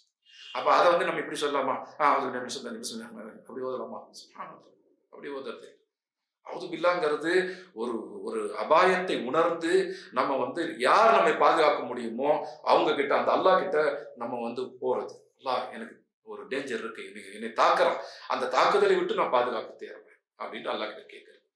ஏன்னா ஷைத்தான் ரஜீமுடைய தாக்குதல் வந்துச்சு, நம்ம குர்ஆனை தப்பா விளங்கிட்டோம் அப்படின்னா அது நம்முடைய ஈமானை இல்லாமல் ஆகும். ஷைத்தான் மாதிரி நம்மளையும் இன்னொரு ஷைத்தானாக ஆகும். அப்ப ஷைத்தான் எங்க போய் முடிவான்? ஷைத்தான் அந்த இப்லீஸ் எங்க போய் முடியும்? அவன் நரகத்துக்கு போவான். நாமளும் அவனோட சேர்ந்து நரகத்துக்கு போறதுக்கு வழி வகுத்துரும். அது நடக்கக்கூடாதுங்கிறது தான் அஊது பில்லாஹி மினஷ் ஷைத்தானிர் ரஜீம் ஓதுறோம். அப்ப அஊது பில்லாஹ் ஓதுறது அப்படிங்கிறது நம்ம மெக்கானிக்கலா செய்யறது கிடையாது. சும்மா எந்திர தன்மையோட அப்படியே அஊது பில்லாஹி மினஷ் ஷைத்தானிர் அப்படி ஓதுறது இல்லை. ஊதுன்னு வரும்போது கல்பு துடிக்கணும், நம்ம இதையும் துடிக்கணும். அல்லாஹ் நான் உண்மையான ஒரு அபாயத்துல இருக்கிறேன், அதை விட்டு என்னை காப்பாத்துங்க. அந்த அபாயம் எங்கேன்னு வருது? ஷைத்தான் ரஜீம் கிட்டேன்னு வருது. அவனுடைய அந்த தாக்குதலை விட்டு என்னை காப்பாற்றுங்க என்று அல்லாஹ் கிட்ட கேட்கும். அதுதான் தாவூது, அதுதான் பாதுகாப்பு தேடுறது. அஊது பில்லாஹி மினஷ் ஷைத்தானிர் ரஜீம் அப்படின்னு நம்ம சொல்லும்போது நம்முடைய கல்புலேருந்து வரணும் அந்த வார்த்தை. சும்மா நம்ம நாக்குலேருந்து வந்தாலாம் போதாது. அது நமக்கு உண்மையான பாதுகாப்பை தராது. நம்ம நாக்குலேருந்து மட்டுமே ஓதுறதுனால தான் நமக்கு அந்த பாதுகாப்பு கிடைக்கிறது இல்லை. அஊது பில்லாஹ் ஓதும் போது நம்முடைய இதயத்திலேருந்து வரணும். இதயத்திலேருந்து அந்த பயத்தை உணர்ந்து நமக்கு பாதுகாப்பு தேவையா அப்படிங்கிற அந்த அவசியத்தை உணர்ந்து நம்ம அந்த தேட்டத்தோட கேட்கும் போதுதான் அது துஆவாக ஆகுது. அப்பதான் அந்த பாதுகாப்புங்கிறது நமக்கு கிடைக்கும். எல்லாட்ட பாதுகாப்பு கேட்டா நிச்சயமா அல்லாஹ் பாதுகாப்பு கொடுப்பாங்க. ஆனா கேட்கிற முறையில கேட்டா தான் கொடுப்பாங்க. எந்திர தன்மையில் அஊது பில்லாஹி மினஷ் ஷைத்தானிர் ரஜீம் அப்படி சொன்னாலாம் அது பாதுகாப்பு கேட்கறது இல்லை. இதுதான் அஊது பில்லாஹ் பத்தி நம்ம சுருக்கமா பார்க்கறது. இதை தொடர்ந்து நம்ம பிஸ்மில்லாஹ் அதெல்லாம் பார்ப்போம் இன்ஷா அல்லாஹ். டைம் என்னாச்சு? 8:50. ரைட். அப்போ இந்த செஷன் நம்ம இதோட முடிப்போம் இல்லையா? இன்ஷா அல்லாஹ் 8:15 வரைக்கும் தான் அறிவிச்சிருந்தோம். அப்போ இப்போ நம்ம என்ன பார்த்துருக்குறோம்? இது இவ்வளோ நேரம் என்ன பார்த்தோம்? அதில் ஒரு முஸ்ஹஃப் அப்படின்னா என்னன்னு பார்த்தோம். அப்புறம் சூரா அப்படிங்கிற வார்த்தைக்கு அர்த்தம் பார்த்தோம். ஆயா அப்படிங்கிற வார்த்தைக்கு அர்த்தம் பார்த்தோம். அதுக்கு கொடுக்கக்கூடிய மொழிபெயர்ப்புகள் அவ்வளோ துல்லியமானவைகள் அல்ல அப்படிங்கிறது பார்த்தோம். அப்போ இனிமேல் அத்தியாயம் வசனம் அப்படின்லாம் பயன்படுத்தாம சூரா ஆயாங்கிற வார்த்தையை நம்ம ஒழுங்காக பயன்படுத்துவோம் அப்படிங்கிறத நம்ம பார்த்தோம். அல்ஹம்துலில்லாஹ். அதுக்கு பிறகு வேற என்ன பார்த்தோம்? ஹதீஸ்கள் பார்த்தோம். உம்முல் குர்ஆன், உம்முல் கிதாப், உம்முல் குர்ஆன், சபுல் மசானி, அல் குர்ஆன் அதீம், இந்த 4 பேர்கள் நபி ஸல்லல்லாஹு அலைஹி வஸல்லம் சொன்னாங்க அப்படின்னு பார்த்தோம். அதில் அப்படிங்கிற வார்த்தைக்கு என்ன அர்த்தம் அப்படிங்கிறத பார்த்தோம். அல்ஹம்துலில்லாஹ். அது சாராம்சம், கோர், எசன்ஸ் அப்படிங்கிற அர்த்தம் உடையது அப்படிங்கிறத பார்த்தோம். அப்போ உம்முல் கிதாப்னா என்ன? அப்போ ஒட்டுமொத்த குர்ஆனுடைய சாராம்சம், எசன்ஸ் அந்த சூறால இருக்கு. எந்த சூறால? அல்ஹம்துலில்லாஹி ரப்பில் ஆலமீன். அதுதான் அந்த சூறா. அந்த சூறாவுடைய சிறப்பு வேறு ஹதீஸ்கள் இருந்தாலும் நம்ம ஒரே ஒரு ஹதீஸ் தான் பார்த்தோம். உபய் இப்னு கஅப் ரலியல்லாஹு அன்ஹு அவங்க தொழுதுகிட்டு இருக்கும்போது ரசூலுல்லாஹ் கூப்பிட்டதை பார்த்தோம். அப்போ கூப்பிட்ட உடனே ஏன் பதில் சொல்லலை அப்படின்னு கேட்டாங்க. பதில் சொல்லணும், அது அவசியம். ரசூலுல்லாஹ் கூப்பிட்டா பதில் கொடுத்தாலும் அது அவசியம் அப்படிங்கிறதுக்கு ஒரு ஆயத்தில் சொன்னாங்க. 8வது சூறாவுடைய 24வது ஆயத்தில் பார்த்தோம். அல்ஹம்துலில்லாஹ். அதுக்கு பிறகு அந்த சூறாவுடைய சிறப்பை நபி ஸல்லல்லாஹு அலைஹி வஸல்லம் சொன்னாங்க. என்ன சொன்னாங்க? இந்த மாதிரி ஒரு சூறா தௌராத்துல கிடையாது, இன்ஜீல்ல கிடையாது, ஜபூர்ல கிடையாது, இந்த ஃபுர்கான்லயுமே கிடையாது, அதாவது குர்ஆன்லயுமே கிடையாது. எந்த சூறா அது? அல்ஹம்துலில்லாஹி ரப்பில் ஆலமீன். அதான் சபுல் மசானி என்று சொல்லி ரசூலுல்லாஹ் சொன்னதையும் நம்ம பார்த்தோம். அப்போ அது நம்ம இதுல நிறைய பேர்கள் இருந்தாலும் இந்த பேர்கள் தான் நம்ம பார்த்துருக்கிறோம். அதனுடைய சிறப்பு பற்றி நிறைய ஹதீஸ் இருந்தால் இந்த ஒரு ஹதீஸ் பார்த்தோம், அது போதுமானது. ஏன்னா இதை தவிர வேற என்ன பிறகு சிறப்பு சொல்லிட முடியும்? தௌராத், இன்ஜீல், ஜபூர் குர்ஆன்ல இல்லாதது இதுதான். இதுதான் எல்லாத்தினுடைய கோர், எசன்ஸ், சாராம்சம். அப்போ இந்த சூறாவை ஏன் படிக்கணும் அப்படிங்கிறதுக்கான விஷயங்கள் நம்ம பார்த்துட்டோம். அல்ஹம்துலில்லாஹ். அதுக்கு பிறகு குர்ஆனை ஓதுறதுக்கு முன்னாடி அல்லாஹ்வுடைய கட்டளை இருக்கு. ஃபர்ஸ்ட் ஐது பில்லாஹி மினஷ் ஷைத்தானிர் ரஜீம். ஷைத்தான் ரஜீமை விட்டு நீங்க அல்லாஹ்கிட்ட பாதுகாப்பு தேடுங்க. அப்போ ஷைத்தான்ங்கிற வார்த்தைக்கு அர்த்தம் பார்த்தோம், ரஜீம்ங்கிற வார்த்தைக்கு அர்த்தம் பார்த்தோம். ஒரு மனிதன் தன்னைத்தானே ஷைத்தான் ஆக்கி கொண்ட பிறகுதான் அல்லாஹ் அவனை தூரமாக ஆக்குறாங்க, ரஜீமாக ஆக்குறாங்க. அல்லாஹ்வே ஒருத்தனை தூரமாக்குறது இல்லை. அவன் தன்னுடைய செயல்களால் அந்த தண்டனைக்கு தகுதியாக்கி கொண்ட பிறகுதான் அல்லாஹ் அவனுக்கு தண்டனை கொடுக்குறாங்க அப்படிங்கிறத பார்த்தோம். அப்ப ஷைத்தான் இவன் வெறும் ஷைத்தான், ஷைத்தான் அப்படின்னு பார்த்தோம். இவன் தான் தலைமை ஷைத்தான். அவனுக்கு கீழே வேற ஷைத்தான்கள் இருக்கிறாங்க. அது ஜின்கள்லையும் இருக்கிறாங்க, மனிதர்களையும் இருக்கிறாங்க. அப்ப அப்படிப்பட்ட ஒரு மனித ஷைத்தானாக ஆவதை விட்டு நம்ம அல்லாஹ் கிட்ட பாதுகாப்பு தேடணும். சரி, அந்த குர்ஆனை ஓத ஆரம்பிக்கும் போது அவுது பில்லாஹ் சொல்றோம். அவுது பில்லாஹ்னா என்ன அர்த்தம் அப்படின்னு பாதுகாப்பு தேடுறது. என்ன பாதுகாப்பு? ஒரு பிரச்சனை இருந்தா தான் பாதுகாப்பு தேடும். ஒரு அச்சுறுத்தல், பயம் இருந்தா தான் பாதுகாப்பு தேடும். என்ன அச்சுறுத்தல் இருக்கு? அல்லாஹ்வுடைய வார்த்தையை ஓதும் போது என்ன அச்சுறுத்தல் வந்தோம் அப்படின்னு கேட்டோம்னா, அல்லாஹ்வுடைய வார்த்தை பாதுகாப்பானது தான். ஆனா அதை நாம புரிந்து கொள்வது அப்படிங்கிறது பாதுகாப்பு பெற்றது அல்ல. அந்த புரிதலுக்கு பாதுகாப்பு வேணும் அப்படிங்கிறது தான் நம்ம அவுது பில்லாஹ் சொல்றோம். அதை சொல்லும் போது எந்திரத்தன்மையோட நம்ம சொல்லியிருக்கோம், மெக்கானிக்கலா சொல்லிட்டு போயிடக்கூடாது. உண்மையிலே அந்த டேஞ்சரை உணரணும். அந்த அபாயம் காரணமாக என்ன நடக்கும், நம்ம கபருடைய வேதனைக்கும் நரகத்தினுடைய வேதனைக்கும் உரியவர்களாக ஆகிறதுக்கான வாய்ப்பு இருக்கு. இந்த உலகத்தில் அல்லாஹ்வுடைய அதாப் இறக்கப்படக்கூடியவர்களாக நம்ம ஆகிறதுக்கு, தண்டனை இறக்கப்படுறவர்களாக ஆகிறதுக்கான வாய்ப்பு இருக்கு. அப்ப அதை விட்டு நம்ம பாதுகாப்பு பெறணும் அப்படின்னா நம்ம கல்பு கதறி அழுது அல்லாஹ் கிட்ட பாதுகாப்பு தேடும்.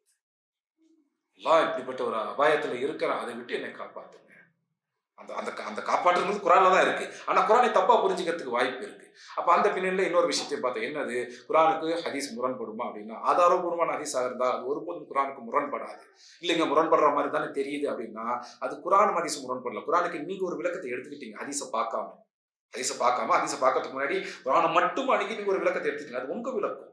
அது ரசூலுல்லாஹ்வுடைய விளக்கமான ஹதீஸோட முரண்படுது. அப்ப குர்ஆனும் ஹதீஸும் முரண்படல.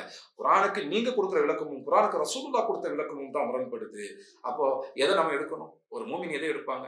தன்னுடைய விளக்கத்தை விட்டுட்டு ரசூலுல்லாஹ் விளக்கத்தை எடுப்பாங்க. அதுதான் ஒரு மூமின் செய்ய வேண்டிய வேலை. இல்ல ஹதீஸ் தப்பு, இது ரைட்டுன்னா நீங்க உண்மையில குர்ஆன் எடுக்கல, குர்ஆனுக்கு உங்களுடைய விளக்கத்தை எடுப்பீங்க. அதுதான் ஷைத்தானுடைய விளையாட்டு. ஷைத்தானுடைய சூழ்ச்சியில் நீங்க பலியாயிட்டீங்க. ஹதீஸும் குர்ஆனும் மோதுதுன்னு சொல்லும் போது ஹதீஸும் குர்ஆனும் மோதல, ஹதீஸும் குர்ஆனுக்கு நீங்க கொண்ட விளக்கமும் மோதுது.